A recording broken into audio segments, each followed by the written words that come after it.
just crackling codes without a care. Rob's antenna reaching everywhere. Hamburgers on air once a month, you know. Yeah, live streaming those adventures, it's a show.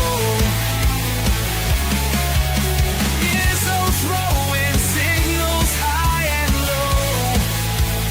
Marvin's got that frequency glow.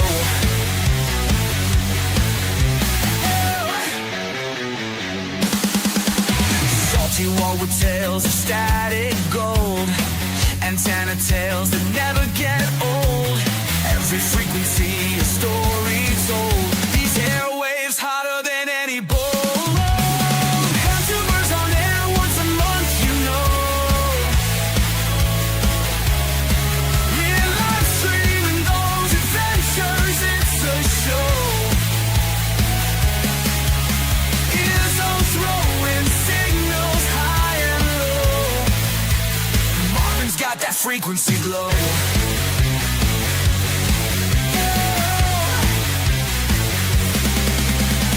Waves crashing, stories passion, airways full of passion. Dialing for the action, every month it's satisfaction. Hamburgers on air once a month, you know. Yeah, live streaming those adventures, it's a show. It's a show. It's all throwing signals high and low. Marvin's got that frequency glow.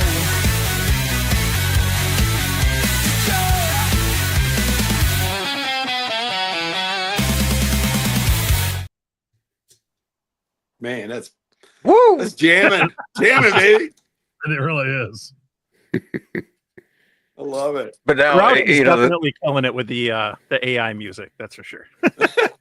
well, so the thing is though, is if we add or change people, then I'm gonna have to make a new song. Right. I don't think I'm in there. Am I My in son's a there? musician and a recording. He records and he's a musician, and he's cringing the fact that his old man is on the show using AI as the music right now. But hey, it is what it is. I'm sorry, Walt. I have zero musical ability, so I gotta use it. You don't apologize to me. I think it's freaking awesome, man. I love it. It's good stuff, man. Good stuff. How's everybody doing? It's awesome to be here. We're doing great. I'm living the dream. Out on the beach. Just kidding. Yeah, I just came off the beach, man. I'm wore out. Seriously got off work at 2:00. Drove straight down to Easton's Beach in Newport. Some people call it First Beach. Really cool beach, and played with an antenna. Made some contacts, even though it's been kind of wonky today with with the conditions. And then left there, went to a lobster shack, ate some a lobster roll and some lobster bisque, and now I'm drinking a nice Rhode Island beer, IPA, East Coast IPA, and it's Friday night, baby. Life is good. Yes. Yes, indeed. Yeah, it was 60 degrees today. I went and activated a park. Awesome. Yeah, it's gonna get we're supposed to have like ice and snow tonight, but like I literally know. New Jersey, it's gonna be 80 degrees tomorrow. We're gonna be at like 32. It's like there's the front stop like halfway through Massachusetts. It's crazy how that is. Like It really Keene, is. like tomorrow, like Keene and out, towards the Vermont border, it's going to be like 70, 65, 70. We're going to be 32. Have fun with that. Yeah. Time to go to Vermont. Hey, Paul, I Yeah. kind of heard you on the air today. I was trying to get you on 15 meters there, but it was really, I just couldn't get you from here in Mass. So I mean, maybe just a little too close, whatever. But I figured I'd be able to, I kind of heard you like occasionally in there, but it was so faint. It was like, there's no way. So You're I'll on tell you, 15, Paul? Yeah, so I don't know what it was. I don't know what it was today, but like, I mean, you want to talk about lids to the max. I mean, like multiple stations whistling, tuning, just dropping a carrier over and over and over. Every time I'd say QRZ, it'd be like 3 or 4 different stations all interfering at the same time. yeah, I heard that too. Yeah, it was crazy. So I heard a lot of people trying to call you, and then it's like, "Are you there?" And Wow. Well, Well, I activated Huntington Beach State Park Beach or whatever last week, and it sucked. Bands were shitty over Eric was doing like he said he got like 120. I was there for 2.5 hours. I got 12. And I got the same guy on 10 meters, and it was just me and him, and I'm like, there was no one else. I switched to 20, and then I get him again. He goes, "Oh, thanks for following me." I'm like, "I thought you were following me." It was a park to park. That's funny. So yeah, it was the band could. I mean, the weather was beautiful. It was like 70, 75 degrees. No one on the beach. Beautiful spot to activate, but I sat there for 2.5 hours to get 12 freaking contacts. But at least I activated it. And of course, I didn't get Hawaii or Alaska, which was my big goal to get a park out there. Speaking of states, I still don't have Vermont. Now, it's been a month now. Remember last time we were talking, and I sent a certain person an email. I haven't heard from him, so I gotta get Vermont to get my 50. That's the only state. Yeah, he's not on the stream right now either. Yeah. No, man. I hope he's watching. Well, just road trip up here, right? I'll meet you at a park in Vermont, and then we'll simplex each other, and then we'll get the On 2 meters. Well, sometimes I have to go out to the west side of New Hampshire. So if I do that and I've got time to kill, I'll let you know, and I'll cross over to Vermont. There's a bunch of parks right along the river. That'll work. Yeah. That'll work. But the problem is I need it in QRZ as Vermont, though. That's what I'm trying to do. It's the QRZ. It's the QRZ. Oh, it's not the park. It's not the park. It's the log. No, I'm trying to get the 50 QRZ. Oh, worked 50. all states. Yeah, I got it. Yeah, that's the only state I don't have. It's unbelievable. I don't like. How do I have Alaska and Hawaii and not Vermont? You know what I mean? It's like I can't. Yeah, so I've got all 50 states, and I've got Alaska. I just don't have them park to park or parks or hunted parks. Yeah. And every time I get them and they're sounding good, they're not at a park. And I get it on ham alerts, and I'm like, oh, and I get on and nothing. So I'm like, oh, I'll be out in California. My brother my phone starts blowing up with all these parks in Hawaii are activated on 20 meters. I'm like, oh, I could probably get him on 20. Go out to my brother's backyard. That guy's got more solar panels and shit going on around his house. I turn it all here, and I couldn't get it. It was just noise. I'm like, this sucks. So I got a matter of fact, it was in my recent video, the little QRP sitting right here, 5 watts. It wasn't working. I got the wildest DX entity. I got Ceuta and Melilla. Ceuta and Melilla. You guys know where that's at? I worked it day before yesterday. I got them today. Yeah. You must got the same guy. He's it's a Spanish territory in Africa, right across, like they're right across from Gibraltar, right there, kind of surrounded by Morocco, belongs to Spain. Because I saw Echo Alpha 9, I thought I was talking to somebody in Spain. When I logged him, I was like, holy cow, new one. It's like, that's cool. Yeah, must have got the same guy. Yeah, he's pretty active right now. Matter of fact, do I have his call here? It's on my log, but yeah, it was pretty neat. Good stuff, man. I like that. And I love those ones when you're not expecting it, because I was on that little handheld USDR talking, and I can't get anybody in the States, and then I answer him and he comes back to me, and it's like, a rare DX spot. I was like, yeah, this is awesome. Yeah, I was amazed. I had Alaska on 15 meters, and it literally sounded like they were in Texas. I was getting super strong signals into Texas. This one guy comes back to me today, and I had to think twice about it when he said Alaska, and I was like, really? He's like, yeah, no, I'm in Fairbanks, and I was like, no shit, wow. Well, tomorrow's going to be the day to go portable if you're like me, a DXer, because the CQ Worldwide contest. I was just going to say, there's a big contest this weekend, right? Yeah, that's going to be pretty good. So I'm going out tomorrow. I've got a new vertical. It's the MC750. I got it it's Chinese antenna, but I got it from DX Engineering. Everybody's people are already giving me a hard time. I've been playing with these little Chinese antennas, but you know what? I don't care. 40, 50, 60 bucks, whatever. I'm going to have fun with it. People, if anybody's got anything to say about me playing with Chinese antennas, don't go to Walmart. Don't buy a single product from Walmart, because 98% of the stuff in Walmart came from China. So, whatever. And stop taking your meds, because that probably came from China too. You know what I mean? It's like, Oh my god. Well, we got somebody ready to join us here. I'm going to add him in. I think he's got the camera all set here. Yeah, I wasn't sure if Rob was ready. Hey, Rob. Are you ready, Rob? We put you in. Can you Rob, guys hear you're in, me buddy. okay? Yeah. Yes. Yeah. Looks like Okay. someone went to Burger King. I Huh? was just going to say. Yeah. Oh, I don't know what you can see, but yeah, I can see the crown. we're just pulling out of we're in Brattleboro right now. We're heading north. Nice. Oh, no. Oh, he's in Vermont.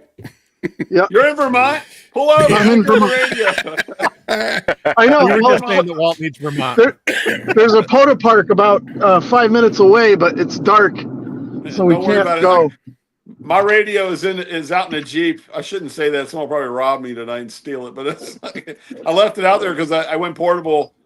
I used my Yaesu FT710 today, and for the first time portable, and I'm going to use it again tomorrow. So I just kind of locked it up in the Jeep. Nice. So, Rob, what's the temperature going to be for you tomorrow? It's gonna probably be low 30s and snow up here, from what I hear. Oh, really? Where are you? Yeah. Where are you? Because they said, I was looking at the thing. It said New Jersey was going to be like 80 degrees. Well, And like I'm the- on my way to Barrie, Vermont. I'm going to be in Barrie all day tomorrow. My all son's right. got a Rubik's Cube tournament, and they said, 3 to 5 inches of snow and 30s. And like you said, at home, I think it's going to be in the 60s. Yeah. There's like a cold front that's just kind of sitting, and we're on the cold end. Yeah. Walt's What- gonna have a nice day. So I need to ask you, what is a Rubik's Cube tournament? Yeah. So they basically they compete to see who can do it the fastest, and That's cool. different types of Rubik's cubes, 3x3s, 2x2s, 4x4s, different stuff. Yeah, my son's been doing it for a couple of years now. How fast can he do it? What's your average right now For which one? for 3x3? Like 13-ish seconds. Yeah, so his average is what, about 13 13? What's your seconds? fastest? Yeah, My fastest time was 8.1. 8.1. Wow. Wow. That's really based on calculations. The formula to be able to do That's that. awesome. That's really cool. Isn't that basically to do that though? You may be cutting out. Yeah, they're not going to have good signal. Yeah, we're something we're Hey, Poda Power, awesome. Rob's got to swing the beam around so back awesome. this way. Hey, Walt, you mentioned something about Chinese a little bit ago. Yeah, we gotta. Oh, go ahead, Rob. Go ahead. I was going to say, Walt, No, I was just gonna say we gotta get the antenna up here. But Rob or Walt, so I happened to be looking for one of the companies in the U.S. that had some, I'll call them more expensive antennas on the higher end side of things for what to really have, and I'm sure we can all guess what that company is. Yep. And Yep. we had, I'm going on that trip in Alaska, and I wanted to be able to have a certain type of antenna. So like, all right, I'm going to go with that one, and I made it work.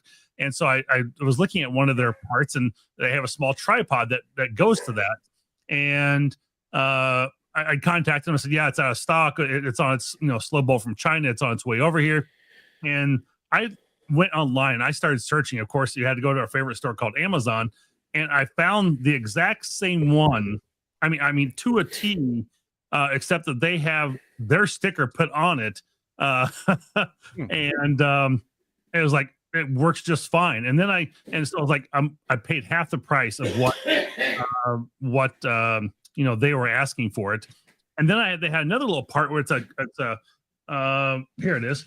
It is a little connector that goes from 3/8 24 to 1/4 20 to mount to the tripod. Yeah. And they had this part for $22. And I went on to a company that's out of New Jersey called MCAR or something like that. I found the exact same part for $8. You know what? I just bought a couple of those. DX Engineering has the was it Chelegance version of those adapters as well. I just bought 2 of them. I can't remember what I paid, but it was like $8 or 15 for 2 or whatever. I know that, and without saying their name, they've sent me a few things, and then everyone, I refused after that because I did a couple videos for that company, and because they're like outrageously high price or whatever, I just got shellacked in the comments, and everybody called me a shill and a sellout or whatever, which which I always, it never fails. As a matter of fact, it just happened. I just did I don't do a whole lot of review. Most stuff I buy, but like Radiodity's been sending me stuff. I'm like, yeah, and they sent me that Malahite receiver, the DSP2, which is like $499. It's not cheap, a little receiver, a little SDR receiver. So I did a video on that, and I had a guy just ripping me apart, like, yeah, you're going like every other channel, you're selling out, da da da da da, whatever. So I answered him. I said, okay, yeah, I understand. Would you like this radio? I'll send it to you, and you can have it. And he comes back, yes, I would love to have it. I go, exactly. Now you understand why I did the video. F off. You know what I mean? Like, That's great. For someone who was asking for that part, let me find my receipt on that real quick, and I will post that company in the chat for this connector. So yeah, I couldn't believe it. And they have like, if you want 3/8/16, 3/8/24, I mean, they had all kinds of different ones, and it was surprising how much. But I had to search like hell to find it. I probably spent an hour of my time just looking for it. But it was like, I'm not going to pay the $22 for the same exact part. So that's just crazy. So. Well, I have that video queued up to watch. Well, and before I went to Puerto Rico earlier in the year, I watched a couple of videos. And I think Rob actually had one, an older one on some like shortwave listening radios, because that was one of the things I thought about, like especially going somewhere totally different. Like Puerto Rico, like what would I be able to pick up and listen to and everything. And so I watched a couple videos on some. I didn't pull the trigger and buy anything, but it's kind of been something that the last 2 months it's been in the back of my mind. Like, oh, I should look at, getting a nice radio like that to travel with, just listen. And yeah, I like the radio. I mean, naturally, I got it for free. It was given to me by Radiodity, but the fact of the matter, it decodes RIDI, CW, FT8. I mean, you can't transmit, but you can sit there and play and watch everything. And when I did my video, I tried to look, I know this isn't for everybody. So I went and purchased from Radiodity all their little donut antennas for like $9.99 a piece. So I kind of made the video with something that, okay, and I even said in the video, this might not be the radio for you, but if you got a smaller, inexpensive radio and you want to play with some antennas, check out these little donuts. They're kind of cool, which they are. I enjoyed, playing with those, and that's kind of how I did the video. I owe Radiodity one more video. I'm getting to the point now where, I get it. I mean, I have guys that I've watched or whatever that have turned into literal commercials now on YouTube. I'm flirting with that. I don't want to be that guy either. I'm going to kind of get the other one done for Radiodity, and then, like all these Chinese antennas I purchased. What I do is my channel membership every month. I get that money. I just buy stuff to create content with, you know what I mean? I kind of roll it over. I mean, that's another one. Yeah, it must be nice to get all the free stuff. Hey, yeah, it kind of is, but it kind of isn't free. I'm working hard on this channel. People are supporting me, and I'm buying these items to review. And by me buying them, I'm giving an honest review. You know what I mean? I'm not I bought this damn thing. If it sucks and I paid money for it, I'm going to be mad and tell the truth about it. You know what I mean? So that's kind of where I'm at right now. But like I said, Radiodity, I did so much for them for free with the G90 world. I mean, I probably sold quite a few G90s for them, and whenever they've offered me something, I kind of accepted it. But kind of backing off of that a little bit now too. I mean, watch tomorrow, they'll go, "Hey, would you like the X6200?" I'll be like, "Oh yeah, yeah."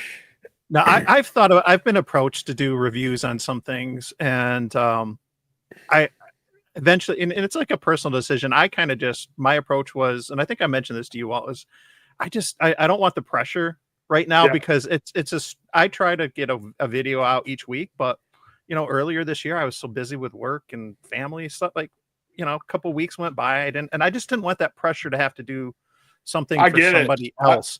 That said, it you're would have been there. really cool to get some of this stuff to test, and I would have, tested and been, honest with viewers and honest with the companies and stuff. But I was just like, nah, I just didn't want that pressure, because you feel pressure enough to try to keep up with things and stuff. So that was kind of my approach. But that said, like, you and some of the others, like, do a great job with reviews. I trust what you do. Some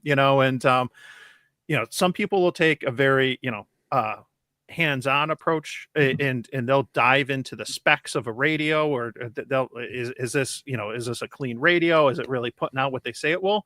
Others, like you'll just take it out into the field and like, and that's kind of like my approach. Like, I'm just going to run with it. I'm going to bring this out. I'm going to use it. And I do that too. I'm like, I'm not going into all the buttons and everything. Let's just play with it. That's kind of how I try to do it. I mean, like right now, I've had, in the last month, I've had 4, maybe 5 different LifePo 4 battery companies try to send me batteries, which I really need. Like, one of them was a 100 amp hour battery, which I would love to have. The problem is, like you just said, Mike, I don't want the stress of having to get the damn video out. You know what I mean? Like the radiodity stuff I have right now, that DSP2 receiver, I've had that thing since Christmas. And they even email me, hey, yo, where's the video at? I'm like, meanwhile, my wife had surgery. I'm flying back and forth. I got a life going on, and I'm trying to keep this channel, like, with the fun stuff that I'm having fun doing. If this turns into a job, I'm not going to do it anymore. It's whatever you want to, what do you say? A labor of love. I'm enjoying doing it. And when you start getting hey, where's my video? Where's my video? Like, I tell you, somebody I probably will never do another video for was, and it's a shame because the radio was really, really good, was Redivus. They sent me that HS4, the 10 meter, 12 meter radio. And I thought I did a great video on it. And then the guy emails me back. He goes, we wanted to look at that and approve it before you posted it. I'm like, screw you, dude. You sent me something. I'm going to be honest about it, whatever. And that kind of killed it for me with them. I'm like, I'm not, you can send me whatever you want now. I'm not going to do it.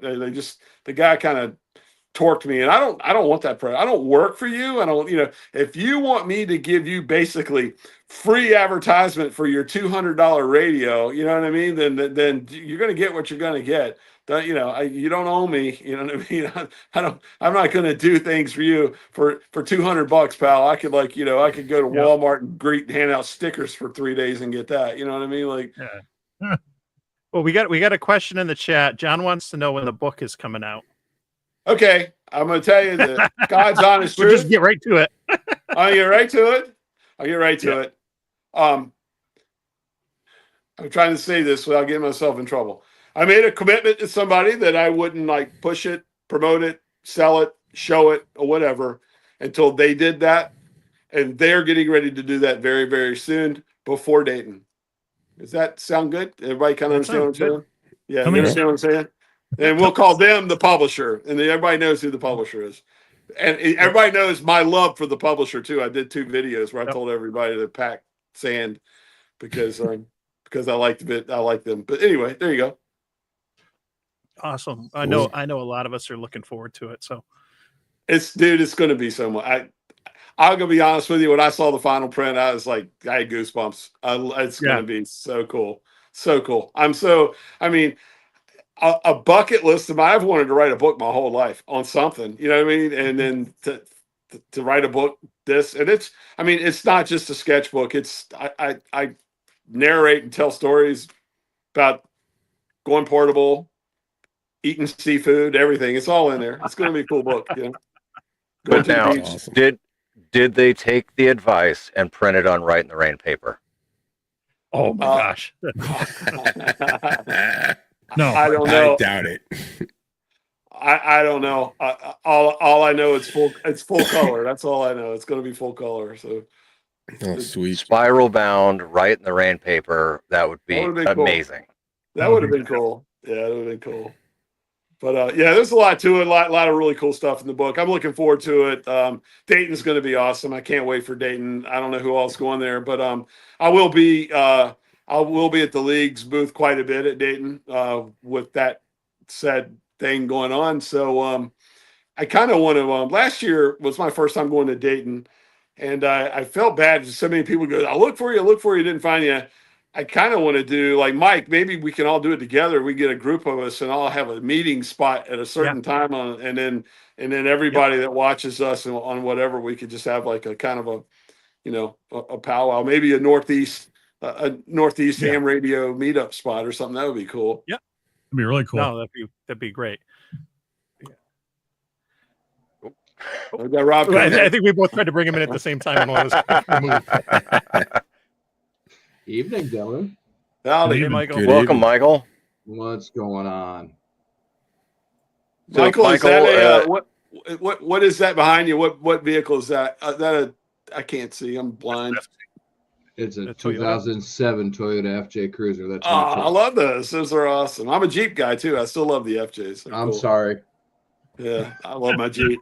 Oh, I only keep one duck in the windshield though. I got a lot of them. I just put them in the back. I'm only I'm a one duck guy.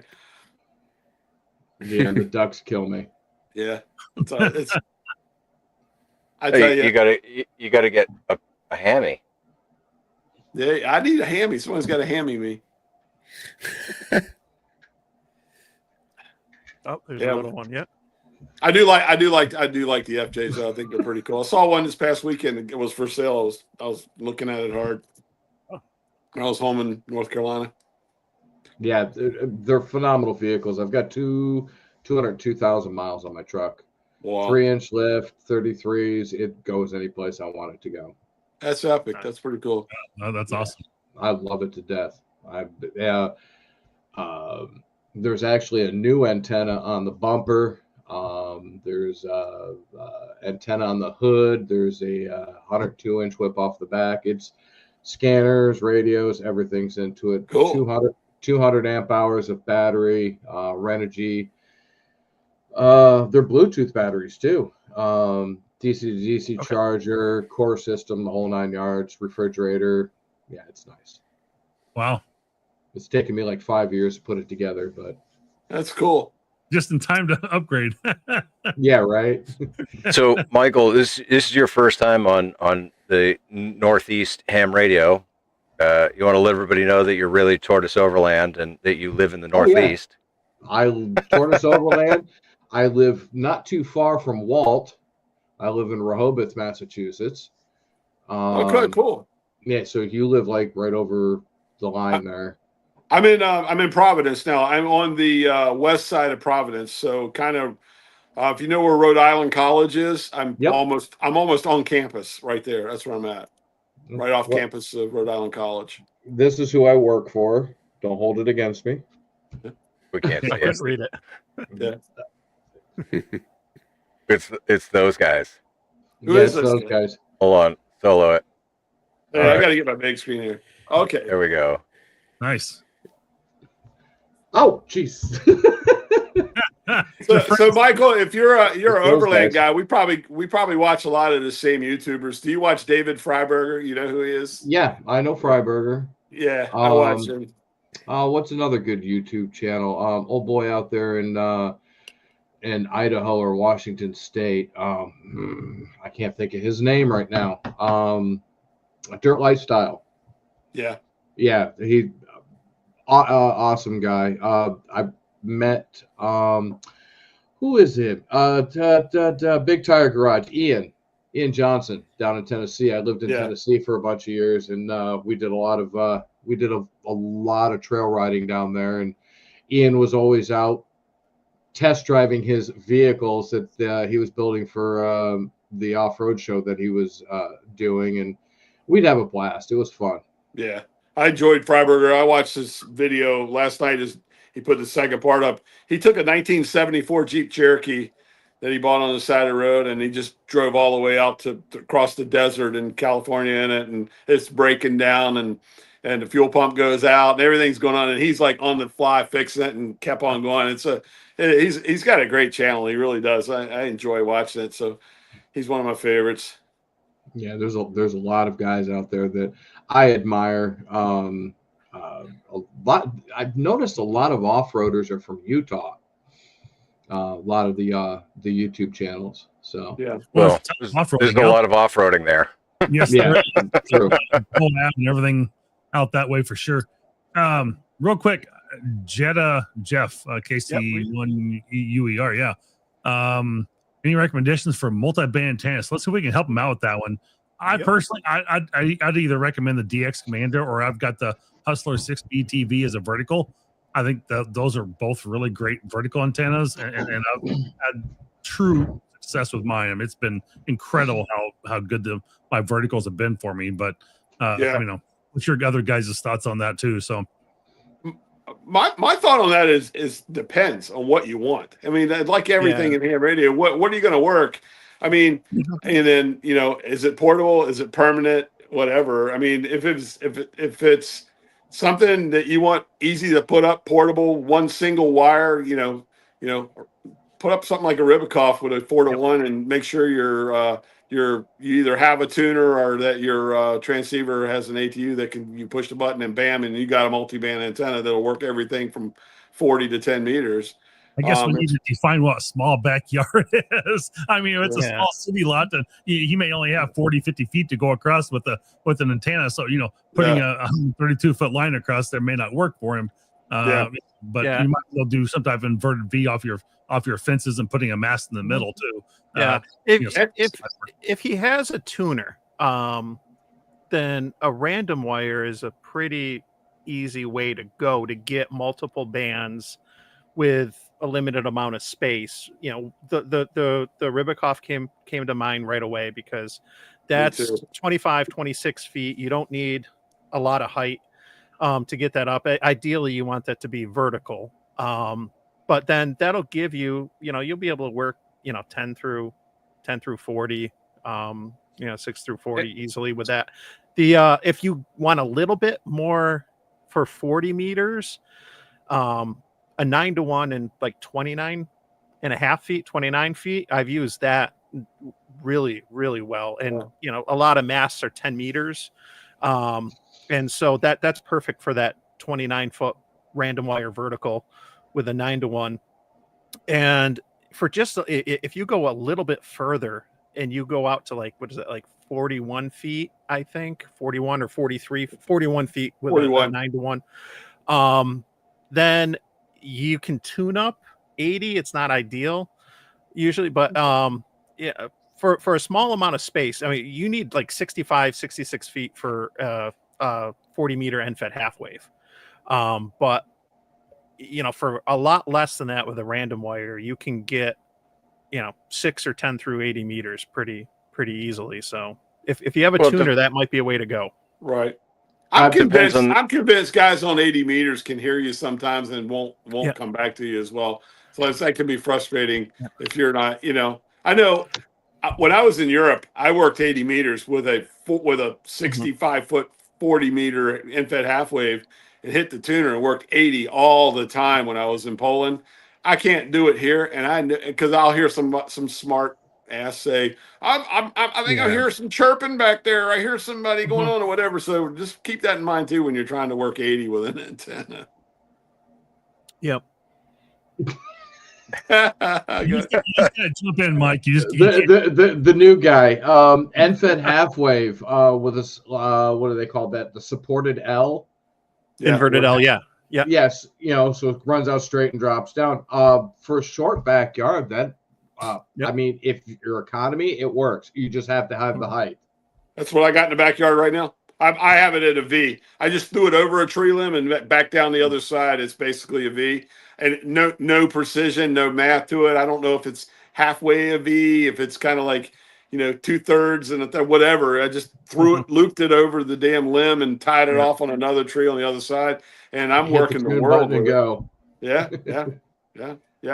So my recommendation was going to be an end-fed half wave and an inverted V because you only need a 20-foot mast, and if you tune it, it'll be resonant on 40 through 10, and you won't need a tuner at all. Right, and that's what I'm doing now. My bug out mini, I never have to carry a tuner with me because I know I can just throw that up and over a tree in an inverted V, and it works. It gets me fantastic coverage. Good stuff. Yeah. Yeah. I'll be right back, guys. I'll be right back. Yeah. And one So other good luck, Jeff, on your consideration general. I'll throw out there, which can be a little bit trickier to deploy, but also depending on, it's hard to say without seeing the yard and stuff like that. But off-center fed dipoles are real. I really like off-center feds, and I have a 40-meter one and an 80-meter one. And depending on how that works with the particular setup that you have, that can be a way to go. Now you're not going to get 15 with it like you would with the end-fed half wave, but with the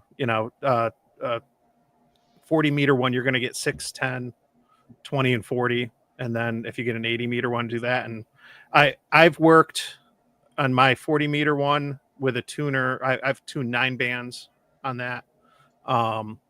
Yeah, so you can get a lot more too with a tuner. But off-center fed dipoles can be trickier to deploy because of the feed point, but sometimes they can be advantageous depending on the layout. So, And you say a small backyard, you can be creative. I mean, I for 2 years I was going back and forth to Poland, and I had my shack up in a bedroom in the second floor, and I just threw different every wire antenna you can think of. I threw out the upstairs window and ran it down to the fence and moved it all around the backyard to make it fit or whatever. That's what I would say, do. Experiment, man. Keep play around with everything. Get a 9-to-1, get a 49-to-1, get a 4-to-1, and get a spool of wire and see what works best. That's true. Like, because you can go. I mean, the LDGs, the 4-to-1s, the 9-to-1s, those things are like $30 or so. You grab 1 or 2 of those. You can get, if you don't want to make the antenna, you can buy end-fed half wave or 49-to-1s from Reliance Antennas, or 10tennas is another one. I've got a couple of those. And then you just need to hook the wire up.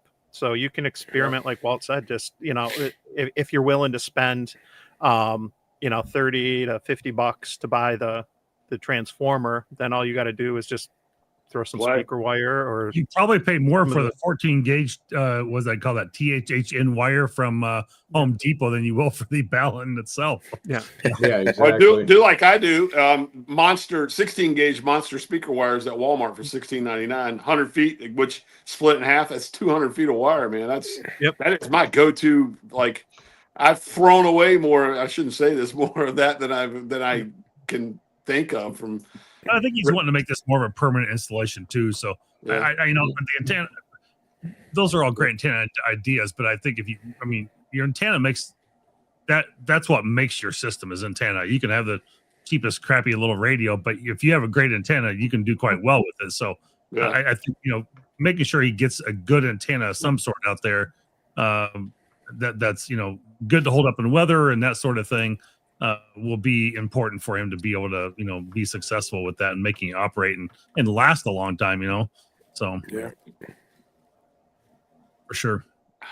Yeah, I'll tell you, for New England hams, if you've got the space, the K1 JEK Cobra Ultralight antenna series is phenomenal. I mean, you want to talk about a super performing antenna, it is amazing. But the senior is 140 feet total length, and I think the junior is 75 feet total length. So, and it's ladder line fed. So, you got to have some space for it. Yeah. It's always that center fed. How do I keep the dogs from getting into it? How do I keep the kids from getting into it? Yeah. Are the squirrels going to climb the damn thing thinking it's a gym? Yeah. Yes, they will. Antennas are like everything else. Like Michael likes his FJ. I like my Wrangler. Whatever. It's like whatever. There's different. There's what I say. There's a different hat for every head or whatever. You know what I mean? It's just your situation where you're at. I mean, there's a lot of different variables and factors that go into what to do. I would just say to Jeff who asked the question, whatever you do, don't overthink it too much, because once you get that antenna up, no matter what you do, you're going to think of a better way to deploy it or something else that you could have done to improve it. And that's the ham life right there. We are constantly overthinking things, and if we let it get in the way of having fun, then we miss out. But we're always going to think of ways to improve what we're doing. We always will. So just get things out there, get it set up, and it'll definitely be a learning process. But yeah. I mean, I've got a par infed half wave antenna at my house here that comes into the shack, and I spent a little bit of money on it. It was a decent antenna, and it's been good. I mean, it's good for 1500 watts, things like that. But I was getting some VSWR and some RFI coming back down my line from it, and so I ended up having to put I went to Palomar Engineering and got one of those bigger ferrite chokes to put on there, wrapped around the coax a couple feet down from the end of the coax where it feeds into the antenna, and it seemed to solve my problem quite a bit. But I think infeds are great, but I'm getting to be more of a believer in having those center fed antennas a lot more in my life than I used to, because I thought infeds were just kind of the way to go. But as I've gotten more and more knowledgeable, it's like I like those center feds a lot better. They seem to work a lot better overall too, I think, in my opinion. Resident antennas are great for everything because everything else is a compromise. Yep. And a resident antenna is only resident in a few spots, so that's the other problem with it. It's like, every antenna is resident somewhere. That's kind of my philosophy. I don't know. I like to jump band to band to band to band. I don't just stay and work the 40 meter band and the 20 meter band or whatever. I want to be able to get on and go everywhere from 10, 12, 15, 17, 20, and just go up and down the bands playing around. So I like to have something that can be, that's why I like random wire antennas. You hit a tuner on go, Well, if the landlord's telling him he can't, he doesn't want to impede the usage of the backyard, then maybe it's hard to say without seeing the backyard. I know. It's gonna, this is a hard like, question.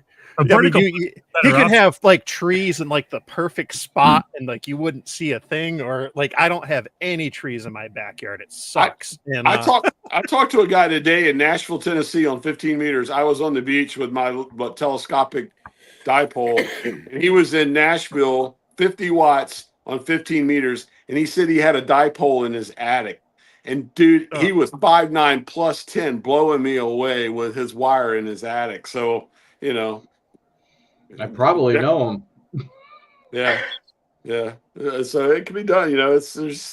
Your situation has a lot to do with it too. His house was probably angled straight at Rhode Island. Who knows? Whatever. But it was we were having a good day. I think the only antenna we didn't recommend was a mag loop. I got another one for you. I got one over there, but talk about compromised. Yep. Well, so I'm just starting to learn about mag loops, but I've got big plans for a 26-foot long rectangle mag loop on the roof. That's pretty. I just got it, baby. I just got it. This is the 2E0ERO. He handcrafted. This thing's awesome. Is that LDF4? Yes, I believe it is. Oh wow. This thing is he handmade this for me. It's amazing. I can't wait to get out with it. But what a beauty, eh? That's not to sound like a Canadian because he's from the UK, but beauty. Yeah, I can't wait. This is going to be played with real soon. And I actually bought the tuning motor kit with it too, because if you use a mag loop and when you put your hand up there and you start adjusting and you pull it away, the capacitant and what's going on with your hands interferes. Mm-hmm. So this has a little motor where I can put it up on top of the Jeep, sit there, tune it in with the little motor, never have to get out and mess with it. So pretty cool mag loop. I can't wait to play with that. Coming soon to Coastal Waves and Wires. There you go. So it's like FT8, but it's an antenna. You just sit there and push buttons. I like that. Nice. That's funny. Yeah, I'm looking forward to playing with that. Just not as boring. Yeah, exactly. I think mag loops are probably the best FT8 antenna because you have to. It's very narrow. Yeah. You sit on one band. You don't need to move a lot. So if you want to do FT8, just do a mag loop, and you're gonna be there and you're fine. So. Yeah, when you hit the analyzer on a mag loop, the line looks like this. You know what I mean? It's like it's just straight up, straight down, and then back out. There's that narrow window. Oh, for sure. Yeah, I've got one. I haven't played with it a lot. I wanted to do a review on it, and it's like I've struggled with it enough, and it's like I don't know. I need to pull it back out and play with it. It's sitting right over here, and I just like in a bag and like all right, whatever. So yeah, I'm looking forward to doing. What we got here? Oh, the Alex loop. Oh yeah, So that's awesome. I want one of those, man. That's awesome. It was the second antenna I got. So I did not know any better, but it was an estate sale. So I got a really good deal on it. And it looked like, especially from the estate sale itself, that the ham bought everything and everything that he saw. And that was his life. And good for him. I can relate. Barely been used. But it's a love-hate relationship. It comes in useful once in a while. It's light, it's easy to travel with. It's kind of like a nice backup to have. But, they can be finicky. They're tough. Like, you mentioned Marvin digital modes. Like if you just, get it set up on one frequency, you can kind of set it and forget it. You're good to go. I forced myself to hunt stations from my backyard. So not park to park or anything, but from my backyard with that mag loop in a G90 to get used to tuning it and get used to how it works. And that kind of, it taught me, how finicky it can be, but how to work with it. And I understand it now, but it's a compromise. But Dayton, like a year ago or 2 years ago, like I was working down into South America, with that from the hotel room at Hamvention. And now, granted, digital, not voice, right. I'm inside, but still, it's amazing what you can do with it. But they can be expensive. Well, they're very expensive overall. I don't think I've found one less than $300, but that's why I bought mine, was to go to when I travel with hotels. You just stick it up in the hotel room quick and go. But it's also kind of carrying some type of tripod or something to put it on, and that's I wish I could. I bought the AL 705 mag loop for the same reason. I traveled so much. I was going to Wisconsin for work, and I was thinking I would buy it for the hotel room. And I think that's why a lot of people buy them. They buy them for balconies and hotel rooms. Yep. And I learned after using it or trying to make contacts in the hotel room and then taking it outside with nothing around me in a better place, the mag loops were made to be portable away from anything and power lines, all that BS around you. Once you get out in the open and the clear with it, like let's just say POTA or SOTA, and you don't have a lot going on around you, I think they perform way better than a hotel room or a balcony. I think there's just everything around them seems to affect them. You know what I mean? They're strange. Yep. I think my dog ate my super antenna. I can't find the coil. We were talking about another antenna manufacturer that were real proud of their stuff. I think Super Antenna is another company that they're good stuff, but they're really proud of it. You can tell in the price. You know what I mean? They are what they are. I bought a spike from them just to get a spike here recently. I was like, wow. Yeah, exactly. I shop eBay religiously, looking, as my wife calls it, mission to Mars, trying to find something for a good deal. I bought the Buddy Pole Deluxe, the whole kit and caboodle, for $350. The only thing I don't like about it is the stupid little clips on the coils. Okay. I hate them. Are those the same clips that are on the Buddy stick? I've used the Buddy stick. I've never used the Buddy pole, but it has the little hook, and it's annoying. I'm like, I want a slider or something that. Yeah, that's the one. I have the Buddy Pole Pro, and that's the one thing it's a pain. If it had a slider, it'd be much better. Because those little clips, like if you get them, they'll loosen up, or if you don't have them tight enough, they just fall off, and then it's like exactly. And then the plastic piece comes out, and it's so tiny. They come with a bunch of them, but I hear you. Yeah, that's probably why they come with the neck bunch of them. Yeah. Well, so when I had mine, I bought extras so that I could leave them in place and just move, the wire. and I still hated that antenna. It was such a giant pain in the ass, and so I sold it to Eric. I love that antenna. I bring it with me everywhere. Everywhere I travel, I use it. But I found when you put multiple things on there, it messes up the SWR. So if you take them off, you can get it, down to like 1.5 or less. You add a whole bunch of them, it's a lot. I find it a lot harder to tune. So that's funny you say that. I had the same experience with. I love it. It's a great thing. The Mad Dog coil. You know that coil from Australia.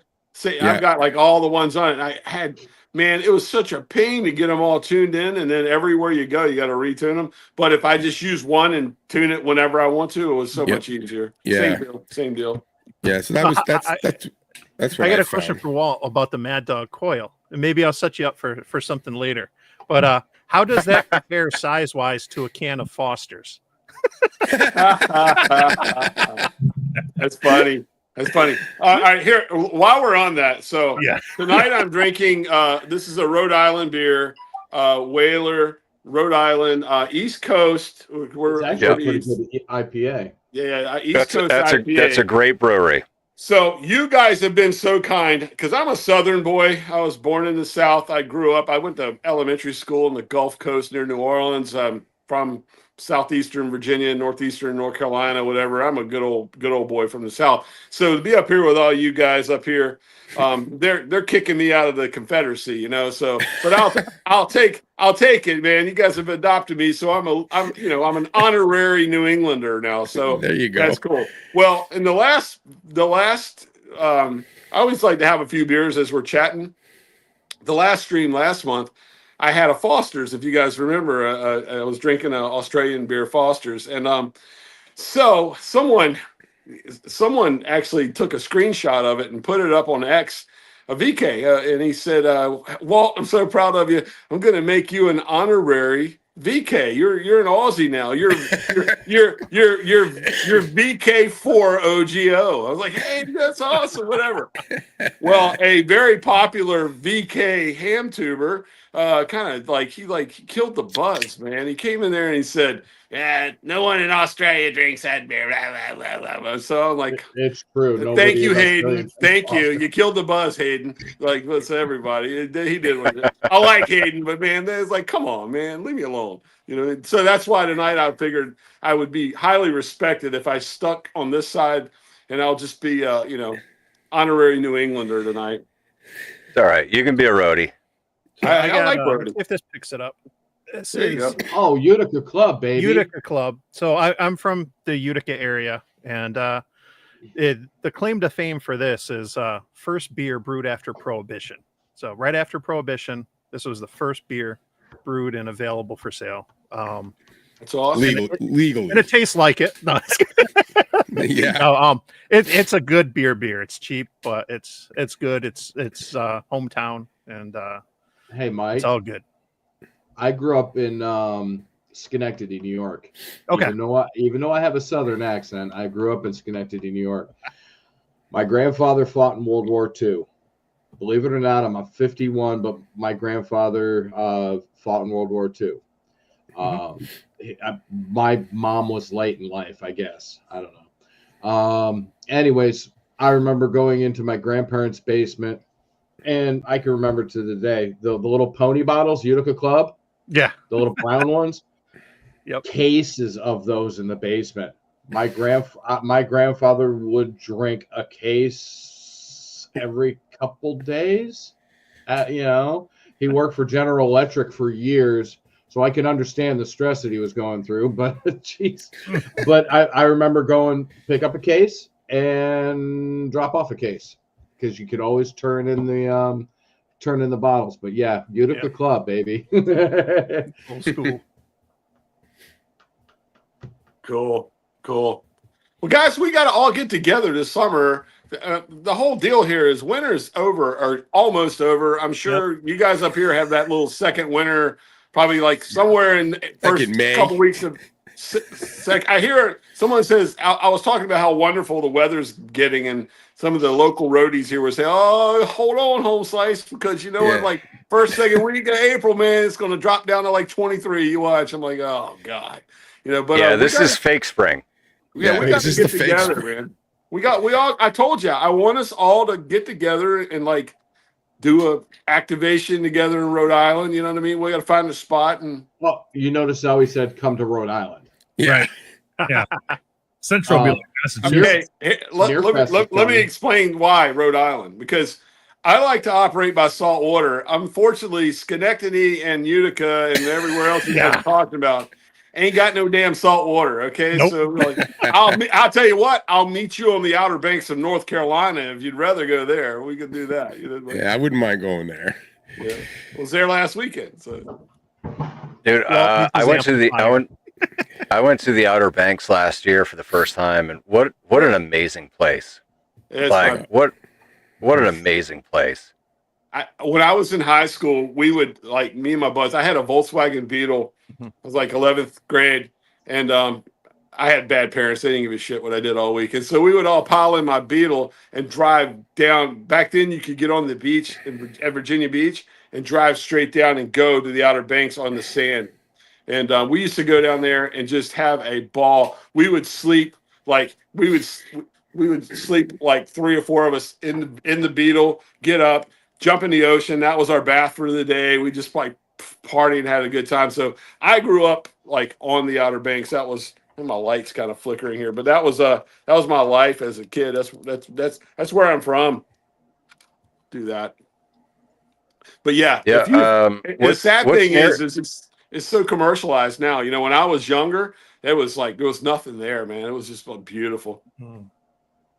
I think Nearfest is the first weekend in May, right? May 2nd and 3rd. It's Friday and Saturday. I already have my tickets. Oh, really? Yep. Yeah. Oh, look at Mike's face. He's like, oh, yeah, Bobby. Yeah, because I have to be halfway there, and so I'm in Western New York, and I know I'm going to be working in Albany on May 6th. You're And three and a half hours away. I might be able to take, if I could maybe take a Monday off and then be out there. You said it's May 2nd and 3rd? May 2nd and 3rd. Really? That's a Saturday and oh no, I'm in the wrong year. No, Never mind. It's a Friday, Saturday. It's a No, Friday and 2026. Third and the fourth I already have something going that weekend. The 3rd and the 4th are Saturday and Sunday of May. I don't even have to look at a calendar. I got my life planned all the way out here. So That's what happens when you're retired. I wish. I can't wait. I feel you, Walt. So I said New Year's this year that, you know, enough is enough. I'm tired of saying someday I will do these things, right? So this year I said I'm putting aside all things that are stopping me from doing the things that I want to do, because we're not getting younger, right? Like, I mean, my body was physically broken when I got out of the military 20 years ago. It's not getting better. It's amazing, but it's not getting from better. the guy that wants to keeps wanting to jump out of airplanes. Well, so hear me out, right? So while I'm still able to do it, yeah, I want to get my skydiving license. I want to go to Huntsville and I want to skydive. I already booked the week at Montesano. And so, yeah, so you got to seize the moment, right? Yeah, Stop saying someday I'm going to do this and just make it a plan and do it. it's kind of what I like to live to that. I like to march to that beat, that drum myself. There you go. Paul, how far are you? How long would it take for you to get to say halfway up the Cape? Like I know Marconi Beach is on the Cape, and that's the place I want to go to say that I like talked across the Atlantic from the Marconi Beach spot where Marconi first made the first signal across. How far are you from Marconi Beach? It's kind of middle way up the Cape. It's probably, it depends when you go. So yeah, if you leave here around 7 o'clock, probably take you 2 hours. If you leave like any other time, especially in the summer, it might take you 5 or 6 because of the traffic. Yeah. Now I want to do that. I want to do that like real soon before it gets crazy. You know what I mean? And yeah, I'd say it's probably 2 to 2.5 hours, right, Paul? That's about 2.5 hours. It's probably about the same for me. It takes me 2 hours. Yeah. Yeah. Have you guys been there? Have you been to the Marconi site where the station was and the beach and there's a memorial there and all that? I just think that would be a That'd really be cool. I want to didn't know go about it. there. I want to go there because that was the spot where the first transatlantic transmission was made from there over to the United Kingdom. That would be a cool place. I just think it'd be so cool to make contact from there to the United Kingdom and say, I did what Marconi did, man. The guy that What town is it in? Hold on. So, all right. So the last live stream I was on, all right, was Izzo was in here and Izzo was saying, "Oh, I'd love to do a park," and I said, "Okay, let's do it." So Walt, let's do it. Let's do it. Let's do Marconi. Let's do Marconi. Okay, you pick the day, All right, and let's go. All right, we will. We're gonna do next Saturday, next Sunday. Let's do it.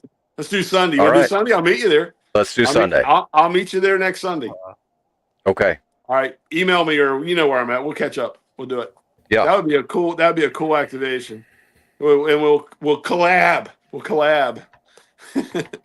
What town is it in? Do you know? It's geez, I'll have to look at the map. I've been I just put in eyeballing Google this, but- Marconi Beach and it came up. Yeah, Marconi Beach. Yeah. It's Wellfleet, Wellfleet. Massachusetts. That's it. Wellfleet. Yeah. Yeah. Is it a park? Like a park to park? Like a? It's got to be. national It's park. got to be. It It's a is. state park. Or it National might be a park. federal park. Yeah. Yeah, Eric was in the chat and said Eric said he did an activation there in the fall. So Yeah, it's a national park. Oh yeah. Okay. It's yeah. You're halfway to P Town. Okay. I might have worked that too. I got to check.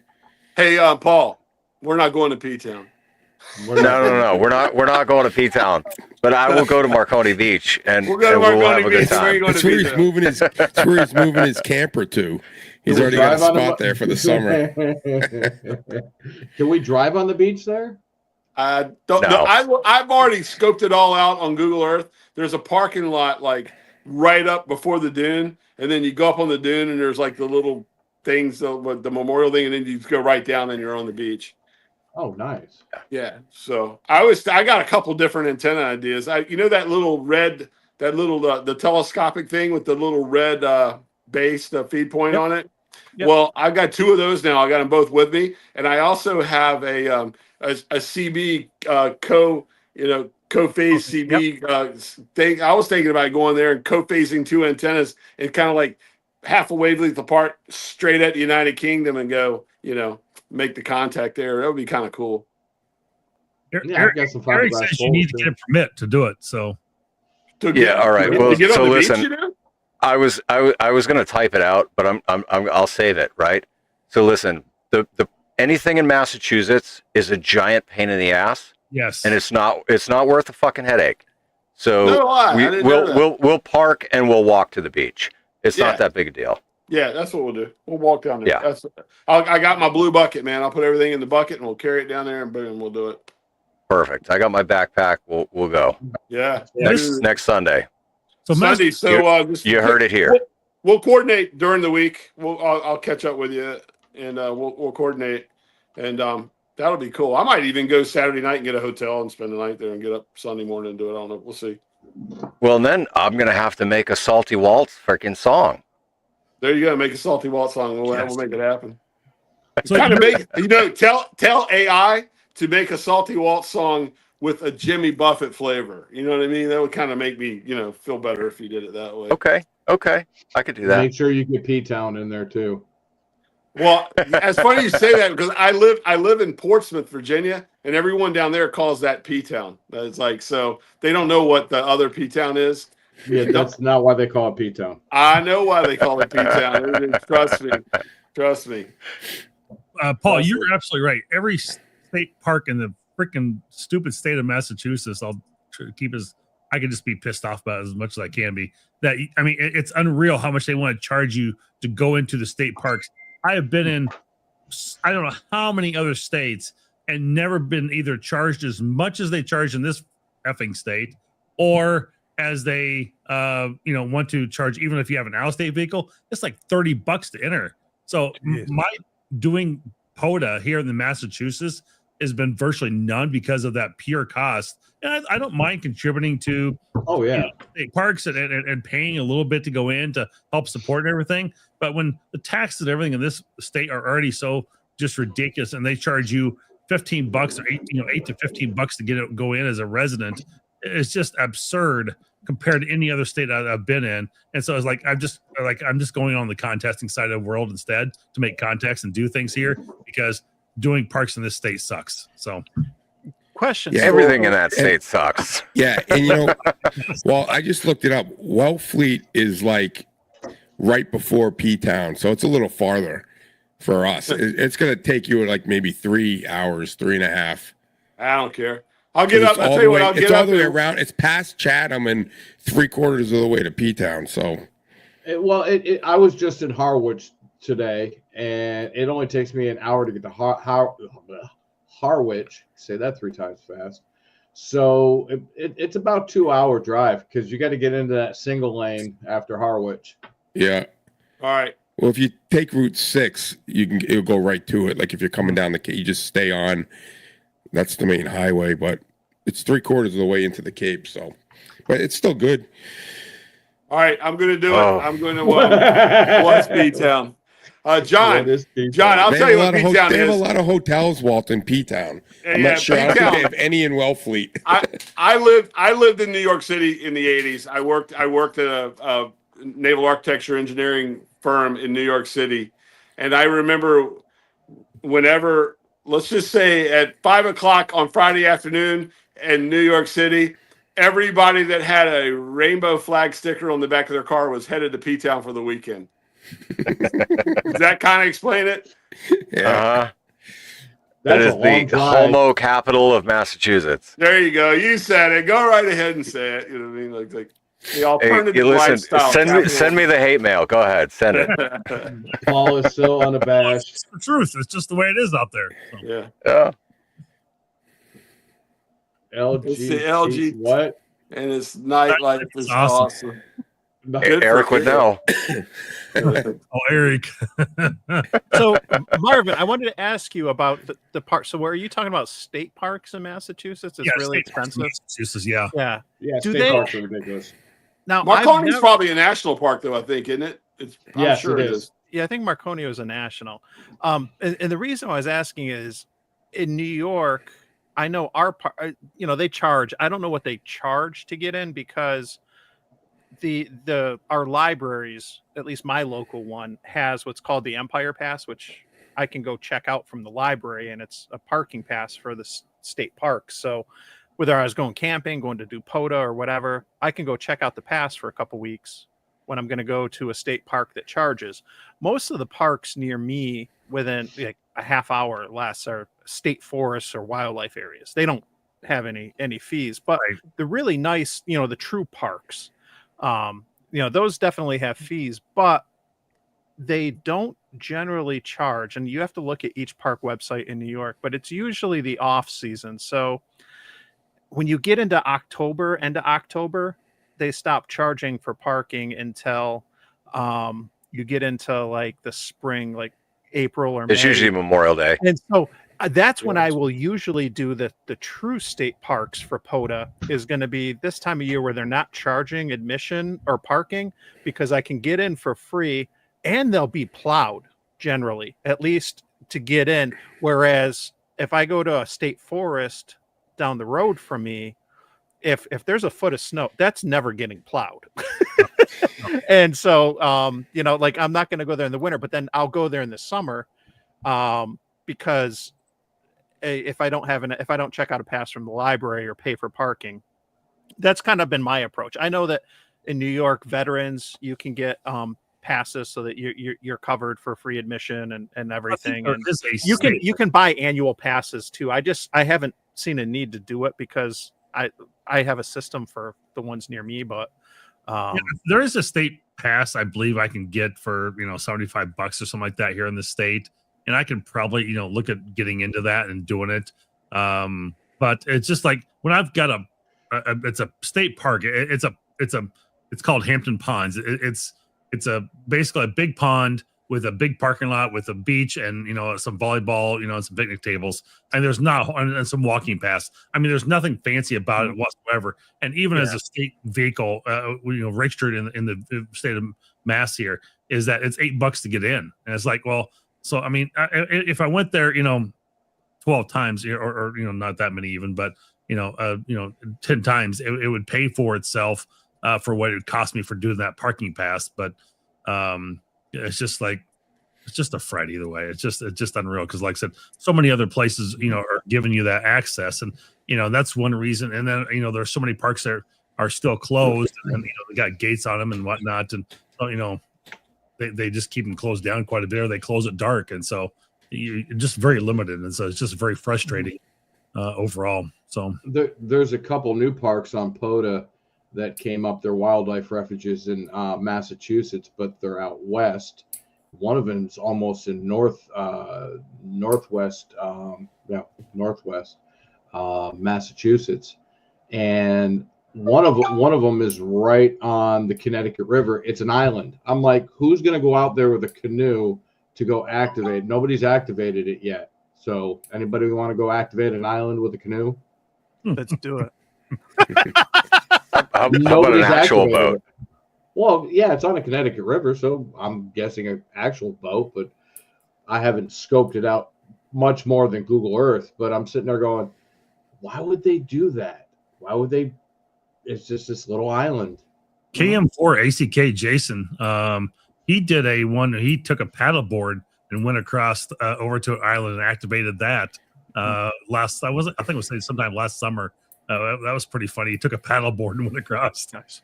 You could also go in the winter when it's frozen. You just walk across. Yeah, walk across the Connecticut River. That'd be awesome. Yeah, one of my I wouldn't trust friends, actually bought a boat strictly to go activate an island. Like we say, we have problems with HT's antennas. So my buddy Jeff bought a boat so that he could go activate some of these islands, and we have one. It's Skino Island. I've done a couple activations there with him. I jokingly would call him the mayor of the island because he's done like a dozen activations there. But it's on Canandaigua Lake, so it's a lake island, which is kind of unique, and in the Finger Lakes region. But it's it's smaller than my backyard.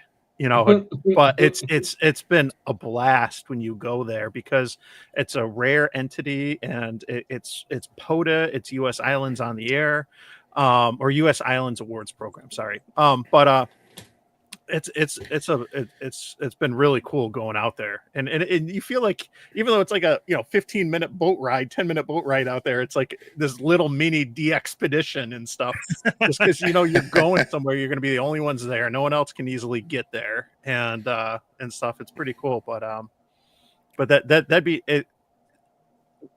I don't know that he I think no, he was the first person to activate it, yeah, but that'd be cool to go. If you can get out there and get that island activated, that'd be pretty neat to be. It's always fun to be the first. I've done a couple new ones when they've added them.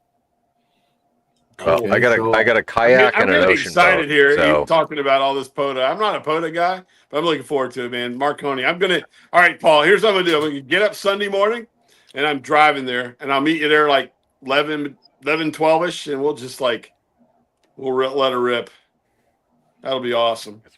It's perfect. And then I'm driving back south. I'm not going north after we leave there. So Paul's got a long drive ahead of him.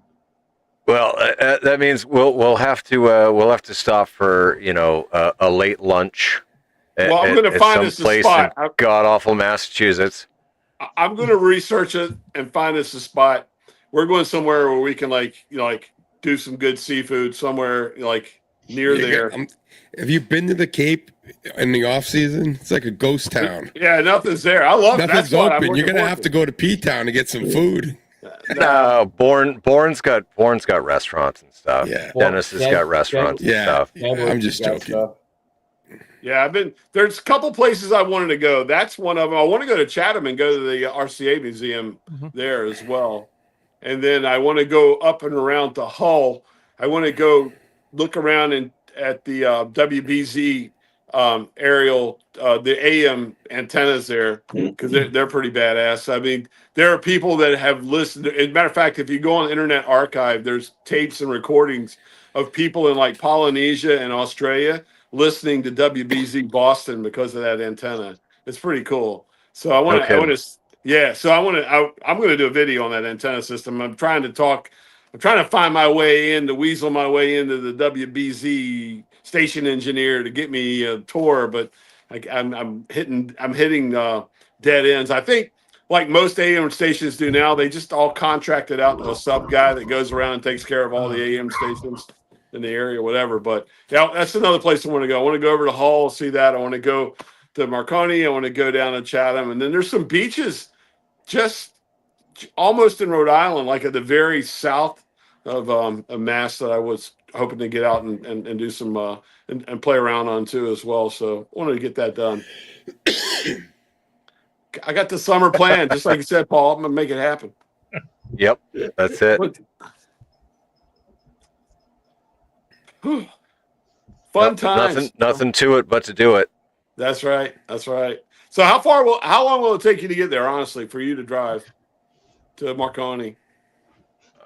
Well, let's see. It shouldn't hit too much traffic on a Sunday. That's what I'm thinking. I'm thinking I can leave here like 8 o'clock and be there by 10:30 or 11 here from here.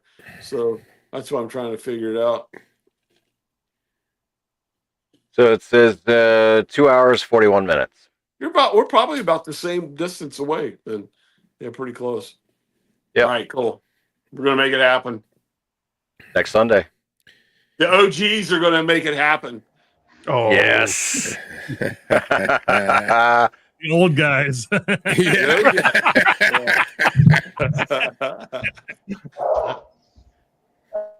Sorry, I couldn't resist. It was funny. Yeah, That's all right. Hey, I'm not that old yet. I own it. I'll be 63 this year, man. I'm old. No doubt. I was looking. It's like a 7.5 hour drive for me. I wish I could make it, but it's my wife's birthday weekend, so I can't bounce on her next weekend. Get a breeze. Get a breeze flight to Providence. I'll pick you up at the airport. We'll go, man. Our Spirit, man. You can probably get a. I would totally fly into Boston or something like that, but like it was my wife's birthday weekend, so. Oh yeah, Hey, no Mike. worries. I'm gonna fly